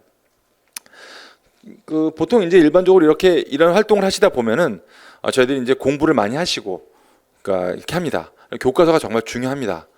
하지만 이런 실전 문제집과 참고서가 중요합니다. 그러니까 저는 어찌 보면 실전 강사와 학원 강사와 같다라고 생각해 보시면 되고, 요대모사 한번 찝어주고 들어가야 될 것 같아요. 저는 이 책을 그렇게 학원에서 볼 수 있는 그런 어떤 뭐 문제집과도 같은 사례가 있고 생각해 볼 만한 일들이 있는 그런 내용을 담았다고 생각합니다. 그래서 전 저희 후배들한테 그렇게 소개합니다. 쪽집게 강사 강의 직접 들지 말고 책을 읽어봐, 이렇게 얘기를 하는 거죠. 네. 그래서 트렌드 읽기를 위한 5가지 관점입니다. 제가 이제 책의 본론으로 들어가는데요. 시간이 많이 갔네요. 트랜스폼, 리스트럭처, 이볼루션, 네트워크, 디맨드. 트렌드에 대한 앞단어를 딴 거예요. 보통 이런 거 이제 기억하기 좋게 할 때 이렇게 하잖아요. 그래서 근데 맞습니다. 여기서 순서는 좀 달라요. 중요한 것은 혁신과 진화가 1번인 것 같고요. 그 다음에는 수요입니다. 그 다음엔 구조와 관계. 이렇게 순서는 좀 다릅니다. 왜 그러냐면 혁신과 진화는 우리가 만나는 상품들의 변화를 보는 거예요.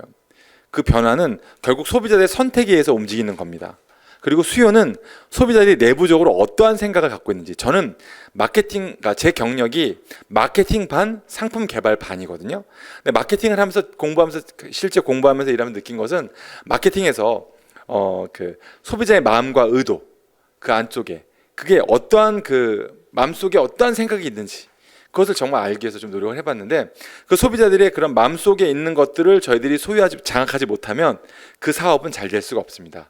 그래서 마음의 마켓 쉐어가 결국 마케팅의 중요한 요소가 되는 거예요. 실제 시장의 마켓 쉐어가 아니고요. 머릿속에는 한 가지 제품만 들어있는 고객도 있지만 굉장히 다양한 제품, 저처럼 과자 하나 생각하거나 뭐 아이스크림 하나 생각할 때도 여러 가지 브랜드 생각하면서 여러 가지 맛을 기대하면서 오늘은 뭘 먹어야 되지 생각하는 사람도 있지만 안 그런 사람도 있는 거죠. 그래서 그런 부분에서 마음의 쉐어를 생각한다면 중요하고요. 그 다음에 그렇게 생긴 것들이 시장에 어떤 관계를 주고받는지가 구조에 해당이 되는 거고요. 그 다음에 네트워크는, 요즘에 네트워크는 연결성을 생각해보면 너무 많습니다. 진짜로. 트랜스폼은 형질과 외형의 변화, 뭐 소위 화학적인 변화라고도 말씀할 수 있는, 한 번 바뀌면 안 바뀔 것 같은 큰 변화를 말하는 거고요. 이 리스트럭처, 이것을 제가 스트럭처가 구조고 리스트럭처는 재구조, 재구성하는 건데, 왜 재구성이라고 재구조라고 했냐면 그것이 바뀌기 때문입니다. 그래서 구성비가 바뀌고 상향, 탑 다운, 위에서 아래로, 아니죠, 바텀업이죠. 상향이, 죄송합니다. 바텀업, 위에서 밑에서 위로 가는 것을 상향이라고, 바텀업이라고 하고, 하향, 탑 다운. 예전에는요 거의 모든 게 하향이었어요. 탑 다운이었습니다. 위에서 내려오는. 그러니까 물건을 만드는 사람들이 만들기만 하면 팔리던 시대. 예를 들면 지금 저보다 한 10년쯤만 되는 선배님들도 그 당시를 이제 회고하시면서 그때는 정말 쏟아놓으면 팔리고 그랬던 시절이 있었는데 지금 그런 시절 아니잖아요. 근데 그런 말씀 왜 하실까요? 하여튼 근데 지금도 여전히 공급자가 주도하는 시장이 있습니다. 메이저가 주도하는 시장이 있습니다. 근데 상향은 바텀업은 아까 제가 청바지 얘기를 드렸는데, 청바지가 그런 바텀업 상품이에요. 그러니까 일반적으로 쓰는 그런 캔버스 천을 가지고 그냥 만든 거였던 겁니다. 근데 지금 그게 전 세계적으로 큰 시장을 형성하게 된 거죠. 노동자들이 입던. 그래서 그런 상향, 바텀업에 대한 내용, 이런 것들이 시장에서 어떻게 주고받는지를 볼 필요가 있다는 겁니다. 그리고 그것이 동등한 어떤 영향력을 주고받는 관계에 있다면 수평적 영향력의 관계가 있는 거죠. 점진적인 또 지속적인 변화, 이것은 어떤 의미가 있냐면 천천히 변하는 기업들이 있어요. 천천히 변하는 상품이 있고 천천히 변하는 소비가 있습니다. 이거 근데 되게 중요해요. 시장의 리더예요. 리더. 시장의 리더들이 천천히 변합니다. 안 변해도 되거든요. 지키기만 하면 되거든요. 사실은 이것이 거의 말뚝을 받고 있는 것도 갖다 보면 돼요. 시장에서 중요한 축을 구성하고 있고요. 앞에 혁신은 의외로 되게 좀 이렇게 작고 좀 빈도가 높게 일어나는 편이라고 보시면 됩니다. 물론 저 혁신이 굉장히 진화되는 그런 점진적인 변화로 유발하는 그런 강력한 형태로 변화되기도 해요. 네트워크, 사람과 사람, 기업과 고객. 요즘에 이것만큼 큰 키워드는 없는 것 같아요. 그리고 그 디맨드는 사실은 이제 소비자의 마음과 관련되는 것을 말하는데요. 저는 소비자가 원하는 것에 대한 것들을 의미하고 싶습니다. 그 소비자가 바뀌는데 가만히 있으면 어떻게 돼요? 내 소비자가 바뀌는데. 근데 기업들이 그런 실수 많이 합니다. 진짜로. 특히 오래돼서 잘 되는 기업들이 큰 변화를 겪을 때 그런 실수를 많이 해요. 그래서 이런 어떤 이 5가지 요소들을 보시면서 이 기준들이 우리가 마주치는 신문에서 보는 사건들, 소비자의 모습, 주변 사람들과 나누는 대화 가운데서 이 5개 정도의 키워드를 가지고 지금 나중에 또 바뀔 수 있습니다. 이것도. 근데 지금 제가 2013년 이 9월 시점에서 보기에는 저는 이것이 제 개인적인 의견으로는 의미 있는 키워드이자 관점이 된다라고 생각합니다. 몇 가지 예를 들어서 설명을 드리겠습니다. 트랜스폼에 대해서 보면 되돌리기 이노베이션, 제 첫 번째 챕터인데요. 원래의 본류를 찾아가다라는 얘기입니다. 그러니까 리버스 이노베이션이라는 그 책을 가지고 썼습니다. 거의 책을 다 요약했어요. 왜냐하면 굉장히 저는 이 책이 중요하다고 생각합니다. 왜냐하면 지금 이 책의 논점은요, 일본, 인도나 중국 같은 그런 그 시장들이 개발국이었잖아요. 개발국이고 생산 기지였고, 근데 그런 곳에서 물건을 만드는 아이디어들이 굉장히 중요하다라고 얘기하고 있는 거예요. 그들의 노하우가 중요하다라는 얘기를 하고 있는 겁니다. 맞습니다. 근데 그것을 저 서양 사람들의 시각에서는 리버스라고 표현하는 거예요. 역. 근데 저는 그렇게 안 보고 되돌려 준다라고 생각합니다. 왜냐하면 서양은 원래 문화도 없었고 문명도 되게 취약했던 나라들이었습니다. 거의 모든 문화가 다 아시아권에서 일어났었거든요. 그래서 지식의 근본이 되는 생각이나 이런 것들이 거의 다 아시아에서 생겼었습니다. 서양 사람들이 지금 어떤 경제적 주도권을 갖고 있기 때문에 그렇게 말을 할 수 있죠. 리버스라고. 하지만 저는 되돌려 준다라는 시각을 나누고 싶었습니다. 그래서 보면은 저기 안에서 중국, 인도, 그다음에 인도네시아 합해도 30억의 인구가 있습니다. 전 세계 인구의 반 정도가 되는 거거든요. 그 인구가 만약에 구매력을 갖게 된다면 어떻게 됩니까? 구매력 곱하기 인구수, 시장이거든요.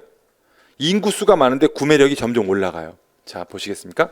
이게 나노 자동차라는 겁니다. 타타모터스에서는 200만 원짜리 차예요.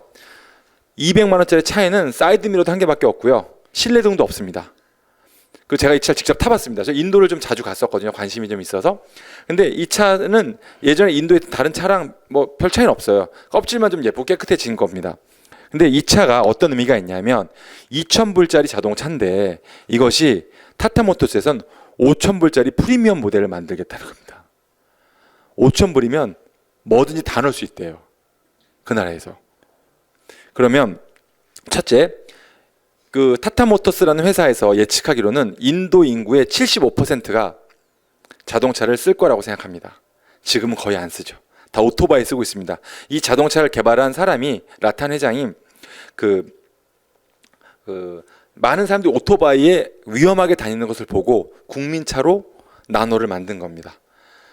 저 차가 만약에 국민의 그런 소비를 통해서 더 좋은 품질이 만들어지고 해외에도 5,000불, 500만 원에 수출될 수 있다면 우리나라에 500만 원 차가 어디 있습니까? 없잖아요. 전 세계 경차 시장은 다 뒤집어진다고 봐도 됩니다. 리버스 이노베이션에서는 그런 내용을 담고 있어요. 그들의 시각으로 만든 중국과 일본, 아시아의 시각으로 만든 제품들이 그렇게 강력해진다. 소지에 대한 새로운 시도, 이 부분은 미우치아 프라다입니다. 프라다는 아버지한테 가업을 이어받은 겁니다. 이어받은 프라다가 우리 프라다 백 이런 거 아시죠? 프라다 천. 포코노라고 하는 나일론입니다. 지금은 그것이 옛날에 낙하산 같은 방수천이었는데 지금은 리몬타라는 회사가 그 뒤에다가 듀퐁하고 협력해서 나일론 뒤에 정말 그 정교하게 본딩을 하는 기술을 만들어서 되게 좋은 소재를 만들었어요. 고급 소재가 된 거죠. 1985년도에 포코노 천을 쓴 백팩을 만들어서 그 당시 안 팔렸습니다. 그게 잘 팔렸으면 제가 이렇게 말씀 안 드리는데 안 팔렸어요, 처음에. 근데 그러고 나서 몇 년 뒤에 프라다 천, 그래서 그 가벼운 가죽 가방이 아닌데도 품격이 있어 보이는 프라다 가방이 전 세계를 뒤덮은 거죠. 물론 가짜가 많이 나서 굉장히 고생했습니다. 소재는 어떤 의미가 있냐면요, 소재를 개발해서 전 세계를 흔들 수가 있어요. 고어텍스가 들어간 옷을 다 경험해 보셨을 가능성이 있어요. 왜? 어디서? 아웃도어 제품에서. 최근 지난 몇 년 동안 아웃도어 브랜드들이 엄청나게 성장했습니다. 엄청나게. 그 성장한 아웃도어 브랜드들이 주로 사용한 게 이거였고요. 고어텍스였고요. 이 고어텍스를 안 쓰면 사실 조금 품질이 좀 의심받을 정도. 자, 그래서 예전에 저한테 마케팅을 가르치는 교수님 한 분이 그런 말씀 해주셨어요. 저희 이제 회사 저 전문 교수님이었는데 간장 장사보다 콩 장사가 낫다 라는 겁니다.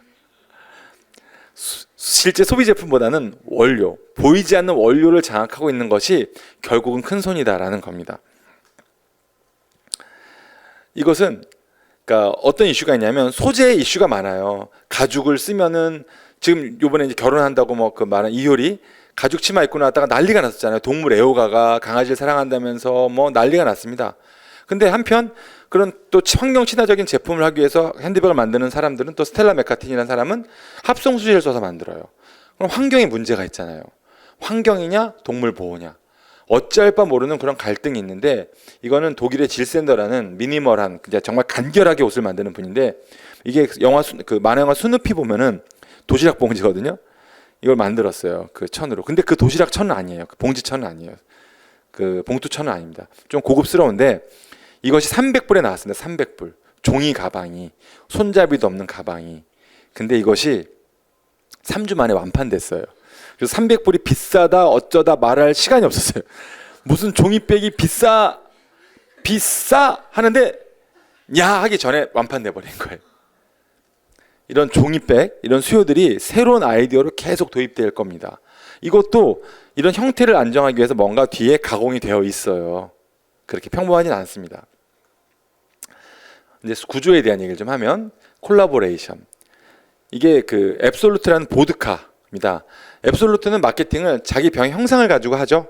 형상을 가지고 하는 것도 하지만, 너무나 광고를 잘하지만, 콜라보레이션, 다른 일러스트레이터, 키스 헤링이나 이런 유명 일러스트레이터랑 같이 작업을 해가지고요, 저렇게 좋은 재밌는 그림들을 많이 만들어냅니다. 콜라보레이션의 힘은요, 같이 협력하는 데 의미가 있어요. 전 작년인가요? 21하고 정성화라는, 그러니까 론리라는 그런 음악을 같이 한 걸 봤어요. 정성화는 유튜브 조회수가 얼마 엄청나게 많은 그런 천재 기타리스트 소년입니다. 21은 전형적으로 대형 매니지먼트사가 만든 회사죠. 뮤지션이죠. 그 두 사람이 만나서 음악을 만든 거예요. 굉장히 멋진 반응이 있었어요. 그런 겁니다. 그러니까 그 메이저리티와 마이너리티, 탑과 바텀 이런 쪽에서 뭔가 좀 연결되는, 상위 문화와 하위 문화 이런 것도 연결되는 그런 것에 사람들이 매료되는 거예요. 왜냐하면 그런 협력은 신데렐라 스토리 같잖아요, 왠지. 그래서 그것이, 근데 주목하셔야 됩니다. 같잖아요라고 제가 말씀드렸는데 신데렐라가 되게 중요합니다. 그렇게 연결돼서 만들어진 제품들이 되게 매력적인 제품들로 호기심을 얻는다라는 거예요. 주니치라는 평범한 일본의 소년이랑 같이 개인전도 해보고 옷도 만들고 그렇게 해봤었습니다. 제가 할 때 저는 그때 마케팅 담당자였는데, 이 주니치라는 아이랑 일을 하면서 저 아이가 생각하고 있는, 그러니까 어떤 일이 있었냐면 제 제품을 그렸어요. 저 친구가 우리가 디자인한 제품들 있잖아요, 브랜드 로고 이런 것들을 손으로 그렸습니다. 손으로 그린 것이 저 아이의 10대 소년의 느낌을 해석된 르코크 스포르티브라는 브랜드의 로고가 나온 거예요. 제품이 나온 거예요. 몽펠리어라는 운동화가 있는데 그 운동화를 그린 그 그림이 프린트가 돼서 상품화가 되고 막 그랬었습니다. 서로 각자 말하자면 그냥 단순한 협력이 아니라 서로 다른 시각으로 서로 해석하는 거예요. 정성화가 21의 노래를 해석한 거잖아요. 그리고 21이 정성화의 반주를 해석해서 노래를 하는 거잖아요. 서로 어떻게 이해하고 해석하느냐가 콜라보레이션의 되게 중요한 요소입니다. 그래서 곱하기의 효과가 나온다, 승수의 효과가 나온다라고 말을 하는 겁니다. 그래서 예를 들면 많이 들어보셨겠지만 가야금으로 캐논 변주곡, 피아노 캐논을 변주곡을 쳐요. 되게 매력적입니다. 그런 예들이 있을 수 있어요. 그리고 또 어떤 요리사들이 명란젓 파스타 이런 거 많이 나오잖아요. 전혀 다른 것 같은 것들을 서로 한식 조리사와 양식 조리사가 만나서 협력한다라든지 뭔가 이런 것들이 되게 콜라보레이션 재밌는 사례가 될 수 있습니다. 아마도 콜라보레이션 역시 장차 굉장히 중요한 화두로, 왜냐하면 저것은 이미 소셜 네트워크나 이런 걸 통해서 서로에 대한 정보나 서로를 인정하고 확인하는 것에 속도가 붙을 수밖에 없는 환경이 이미 형성된 거거든요. 경험의 셔틀, 저는 소비자의 경험에 대한 걸 좀 강조해드리고 싶어요. 이미 소비자의 경험이 미디어를 앞서갑니다. 미디어라고 하면, 광고 미디어라고 하면 4대 매체라고 하는 신문, TV, 라디오, 잡지, 이것보다 소문이 더 앞서가잖아요. 바이럴 마케팅이라고 하죠. 입소문 마케팅이라고 하기도 하고. 그걸 만들어내는 게 중요한데 억지로 안 만들어내져요. 절대로 그게. 왜냐하면 요즘 소비자들은요, 진정성이 있지 않으면 인정하지 않아요. 절대로. 예를 들면 왜 드라마에 PPL을 하잖아요. PPL이라는 게 드라마에 제품을 노출하는 거거든요. 그러니까 억지로 돈 주고 노출한 거는 아무 반응이 없어요. 진짜로. 그러면서 거기에 많은 비용이 들어갑니다. 실제로. 예전에는 우연히 했던 것들이 효과가 있다는 것 때문에 이제 그것을 돈을 받기 시작한 거죠. 서로 이제 어떤 거래가, 이제 광고 마케팅에 대한 계약이 형성이 된 건데, 근데 실제 효과는 우연히 공항 컷이 찍힌 거, 우연히 브랜드가 유명하지 않을 때 노출된 거. 예를 들면 제가 아까 핸드백 사업을 좀 했었다고 그랬잖아요. 전 회사에서. 그때 저희가 담당하고 있는 소노비라는 핸드백이 있었습니다. 그 핸드백에 트롤리 백이 있어요. 여행용 가방. 그걸 김연아가 주구장창 들고 다녔어요. 근데 그거를 저희가 판 게 아니라 팬클럽에서 연락이 와서 30% DC밖에 안 해줬습니다. 김연아 씨를 준다는 걸 알았음에도 불구하고. 네. 저희는 뭐 굳이 뭐 그럴 필요 없다 생각했었어요. 그래서 했는데 그걸 너무나 열심히 들어주셔가지고요, 굉장히 노출이 많이 됐어요. 네. 왜냐하면 그런 것들은 진짜 본인의 의지에 의해서 노출되는 거잖아요. 경험이라는 게 그래서 그런 어떤 자발적인, 그리고 어떤 뭐랄까 좀 억지로 만들어지지 않은 그런 게 되게 중요한 거예요. 빅이라는 영화입니다. 뭐 여러 가지 영화가 예를 있는데, 이 영화에 보면 이 톰 행크스가 어린아이가 갑자기 어른이 됐다가 다시 어린아이가 되는 건데, 어른이 됐어. 어른의 몸면 됐지만 사실은 마음속은 어린이에요. 근데 이 톰 행크스가 어린이의 마음을 갖고 있는데 그 장난감 회사에 특채가 돼서 들어갑니다. 장난감 개발을 하는데 잘할까요, 못할까요? 잘해요. 무조건 잘합니다. 이건 이래서 안 됩니다. 끝입니다. 그냥. 왜냐면 어린이 시각으로, 고객의 시각에, 내 경험으로 이 로봇은 이래서 안 된다고 던져버리는데요. 이건 됩니다. 그런 얘기거든요. 그래서 이런 경험에 대한 진정성이 분명히 반영돼야 된다는 겁니다. 키엘이라는 브랜드예요. 이 로레알 그룹에서 여러 브랜드들이 뭐 다 비교적 잘하고 있지만 두드러지게 성장하고 있는 브랜드입니다. 여기는 보통 그 화장품 하면 어떻게 해요? 화장품 광고할 때 유명한 사람 광고 쓰잖아요. 진짜 탑 모델, 탑 중에 탑을 쓰는 게 바로 화장품이잖아요. 그래서 어떤 스타가 됐을 때 화장품 모델 했어 라고 하면 목에 힘이 들어갈 정도로. 근데 키엘은 하지 않아요. 나는 1억 개의 샘플을 뿌리겠다라는 겁니다. 1억 개의 샘플. 1억 개의 샘플이 어떤 뭐랄까요, 소비자의 경험을 통해서 더 많이 확산될 거라고 생각을 하는 거예요. 이런 구전이 어떤 발생되고 하는 과정에서 이것이 경험이, 예전에는 내가 말을 해야 돼요. 근데 지금은 이게 더 빨라지고 있습니다. 어떻게 빨라지고 있습니까? SNS를 통해서 빨라지고 있어요. 엄청나게 빨라지고 있어요. 게다가 SNS에는 요즘에는 내가 경험하고 좋은 것을 어떻게 추천하냐면, 내가 마치 그런 어떤 뭐 매거진이나 아니면 어떤 그런 글을 쓰듯이 편집을 해서 보여줍니다. 그래서 저는 그거를 편집의 소유라고 표현을 하고 싶어요. 왜 편집의 소유냐면 남의 것을 갖다가 내 것처럼 보여주는 거거든요. 근데 그것에 아무 거부감이 없습니다. 예를 들면 제가 아는 또 선배 한 분이 지난 80년대에 팝송을 쫙 리스트해서 평을 해갖고 네이버에 올렸는데 갑자기 파워블로거가 돼버렸어요. 많은 분들이 막 읽는 거죠. 막 와, 너 재밌다 막 이러면서 읽는 거죠. 근데 그게 그분 음악 아니잖아요. 딴 분 음악이잖아요. 그걸 갖다 편집해서 그걸 자기 것처럼 보여주는 겁니다. 그런 편집의 소유에 대한 그런 어떤 뭐랄까요, 그런 태도들이 작동하고 있기 때문에 이런 경험은 더욱더 빠르고 더욱더 진정성 있게 전파될 수 있다는 겁니다. 그래서 제가 그래서 경험이 전달되는 것을 셔틀, 빵 셔틀 그러잖아요. 빵에서. 그래서 제가 셔틀이라는 표현을 썼습니다. 그래서 이게 좀 부정적으로 듣지 않으셨으면 좋겠고요. 다음은 이볼루션입니다.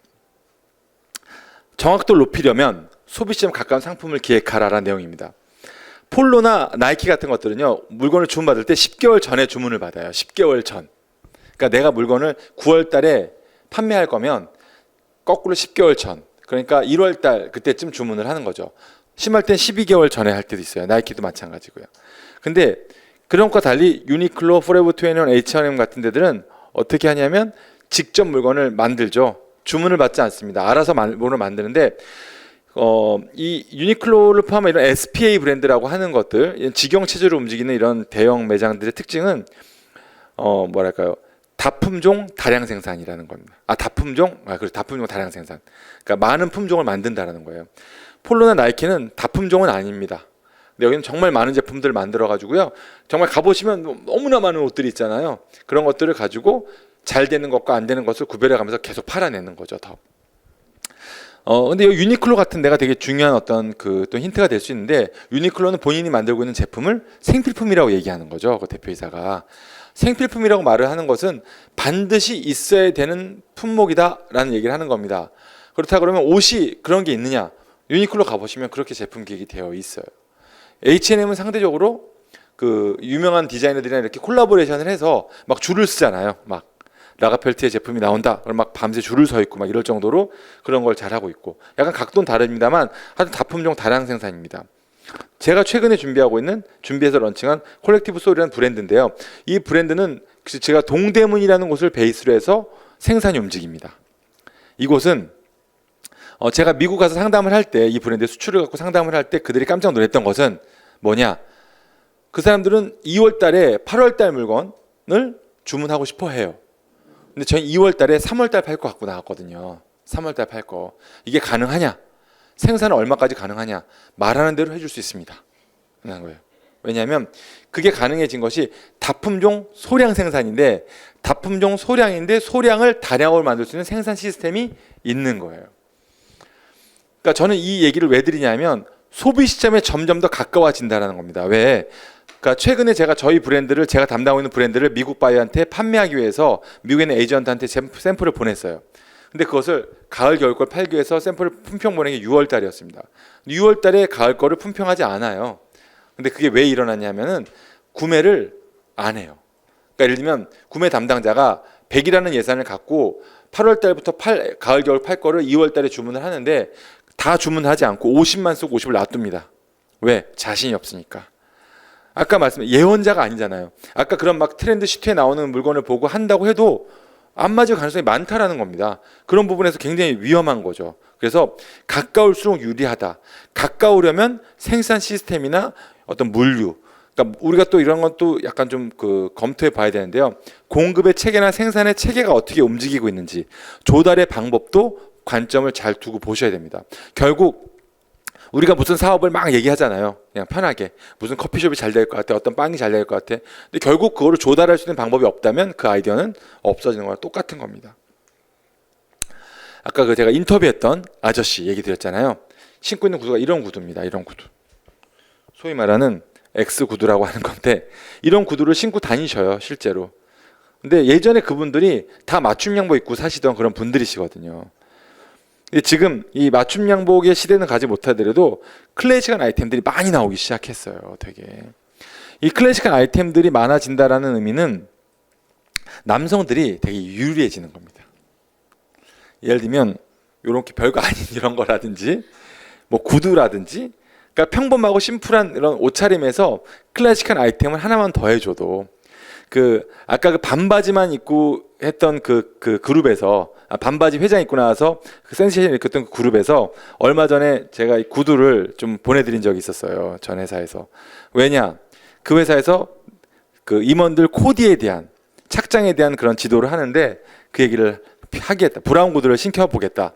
브라운 구두를 앞에 놓고요. 임원들께서 신어볼까 말까, 신어볼까 말까 이러시더라는 거죠. 평생 브라운 구두를 안 신어보신 거죠. 약간 와인 컬러 이런 건 있지만 진짜 노란색 브라운 있잖아요. 그런 것들 안 신어보신 거예요. 근데 그냥 일반은 그냥 회색 양복에 노란색 구두만, 그런 브라운색 구두만 신으셔도 얼마나 멋져 보이는, 이태리 분들 같이 보일 수 있다라는 거죠. 그러니까 그런 걸 좀 말씀드리고 싶은 내용이고요. 네트워크 조금 빨리 해야 되겠네요. 그러니까 소셜 지교, 그러니까 관계입니다. 인정해주는 관계를 말하고 싶은 거예요. TV는 사랑을 싣고라는 프로그램이 있었잖아요. 저 프로그램이 94년부터 시작이 됐었는데 저 프로그램이 장수했던 것은 보고 싶은 사람이 있다는 겁니다.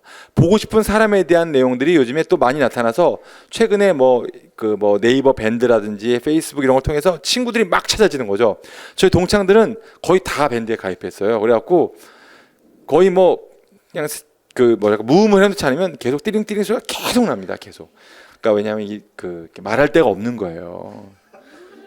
그러니까 50대 분들은 사모님들 손 붙들고 다니고 저희는 사모님 와이프도 상대 안 해주니까 친구들이 말할 데가 없어가지고 계속 쓸데없는 얘기를 계속 그렇게 합니다. 막 그냥 거기다 대고 참 귀엽고 안타깝다는 생각이 들었어요. 근데 이런 소셜 지교가 저는 어떤 사회적인 관계, 교제를 말하는 건데 페이스북이 되게 중요하다고 생각합니다. 그래서 좋아요, 라이크라는 걸 클릭하잖아요. 인정을 해주는 거죠. 우리가 지금 예전에 어떤 인정받는 거 누구나 좋아합니다. 그리고 거절당하는 거 싫어하고. 근데 이것이 이런 소셜 네트워크 상에서도 인정받고 거절당하는 것이 나타나기 시작하는 거죠. 근데 다행히도 싫어요가 없는 거죠. 다행히. 좋아요만 있는 겁니다. 그래서 이런 관계에서 저는 지음이라는 어떤 옛날 어떤 얘기죠. 사서에 나오는 어떤 지기지우라는 것에 나오는 그런 것처럼 상대방이 검은고를 키는 거, 친구가 검은고를 튼 거 보고 정말 소리가 듣기 좋다라고 말하는 거, 듣기 좋은 소리다라고 말하는 그 지기지우, 지음이라는 얘기하는 것처럼 어떤 인정해주는 관계를 많이 만들 수 있는 거, 인정받을 수 있는 사람들이 인정받을 수 있는 채널 속에서 움직이게 하는 거, 그리고 내 생각이 어떤 거절당하지 않고 동의되는 상태에서 움직이게 하는 거, 되게 긍정적인 커뮤니케이션을 만들어낼 수 있는 그런 효과가 있다라는 겁니다. 거래를 원한다면 정중하게 3번 거절하라. 이거는 약간 낯선 얘기잖아요. 실제로는 고객하면은 무조건 잘해드려야 됩니다. 고객하면 예스 해야 되거든요. 근데 고객을 거절한다라는 거예요.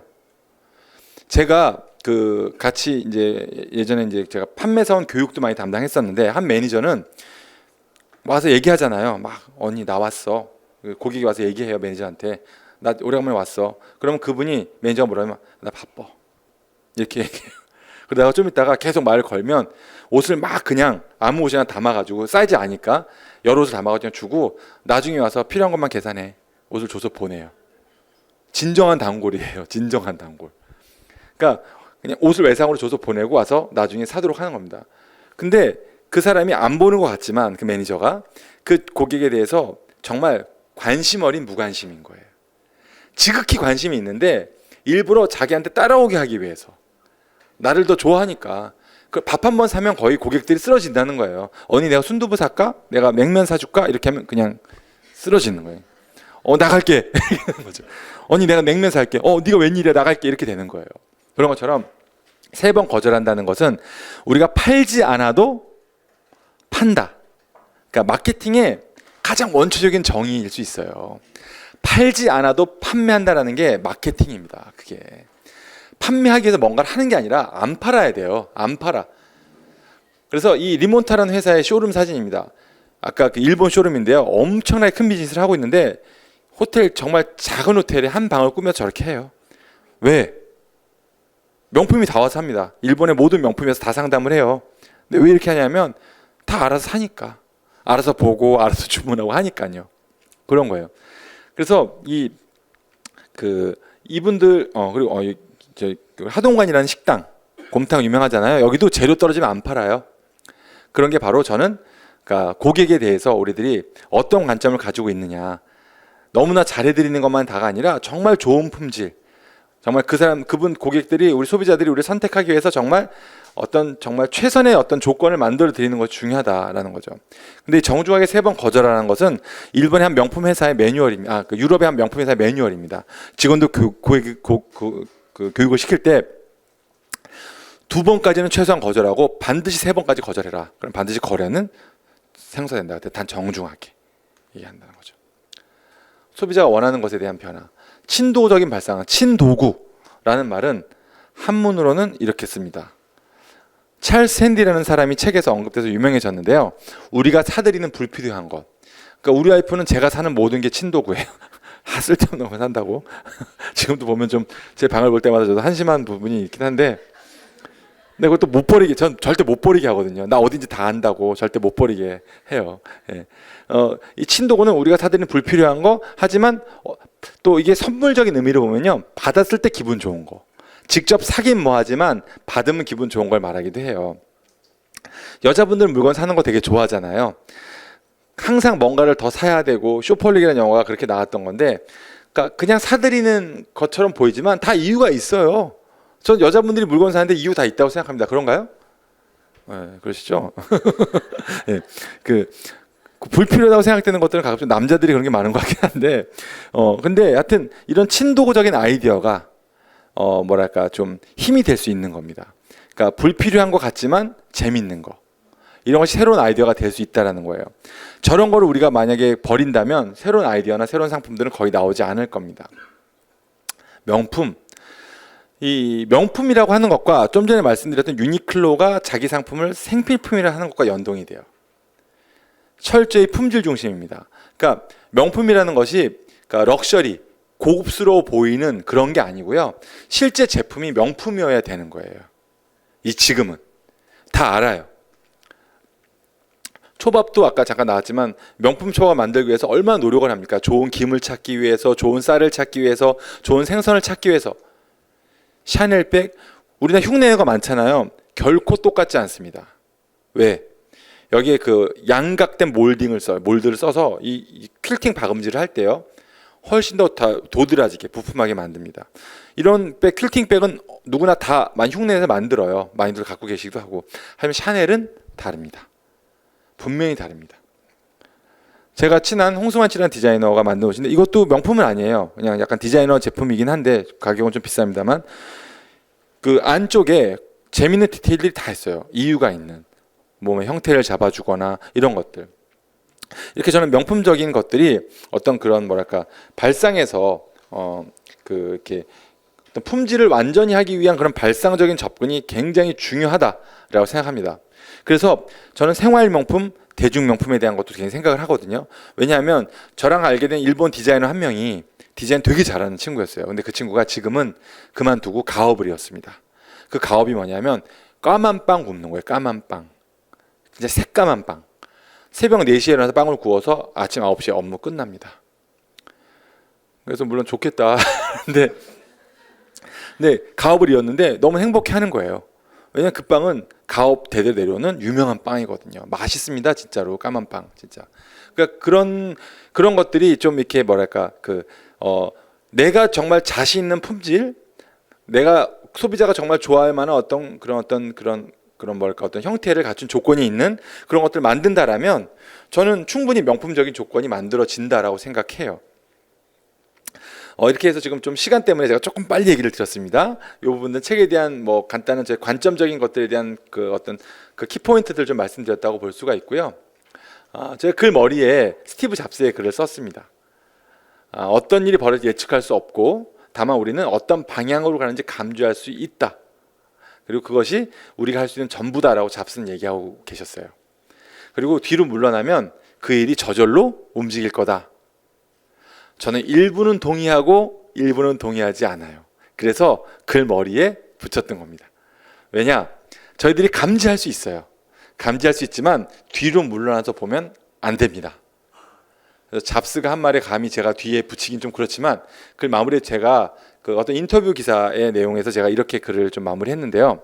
저는 내 의견을 50, 그다음에 트렌드에서 발견되는 정보를 50 해야 된다고 생각해요.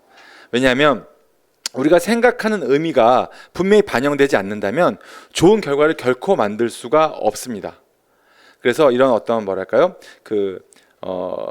그냥 단순히 받아들이는 우리가 정보에만 의존한다면 그 받아들이는 정보만 가지고는 우리가 그 좋은 의사결정을 만들 수가 없다라는 겁니다. 그래서 우리가 그 어떤 내 생각과 트렌드 분석을 통해서 얻어진, 트렌드를 읽어서 얻어진 내용을 잘 섞어서 좋은 어떤 결과물, 좋은 나의 의도와 방향성과 전략이 만들어진다라면 그것은 상대방한테, 그러니까 특히 고객이나 우리가 만나는 누군가, 거래선이 될 수도 있고 누군가에게 받아들여질 가능성이 점점 더 높아지겠죠.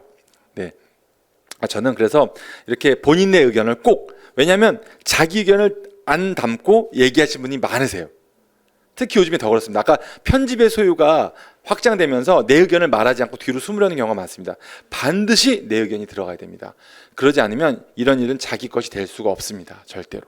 그래서 어떤 일의 오너십이나 어떤 일의 결과물에 대한 것도 충분히 즐기실 수 있으려면 제가 권해드리는 대로 항상 자기 생각을 말씀하시고 반영할 수 있었으면 좋겠습니다. 제가 끝에 좀 시간 관리를 좀 못해서 좀 길게 진행이 돼갖고 죄송하고요. 좀 그 말을 좀 빨리 해서 죄송합니다. 이상으로 잘 들어 감사하고 이상으로 마치도록 하겠습니다. 감사합니다.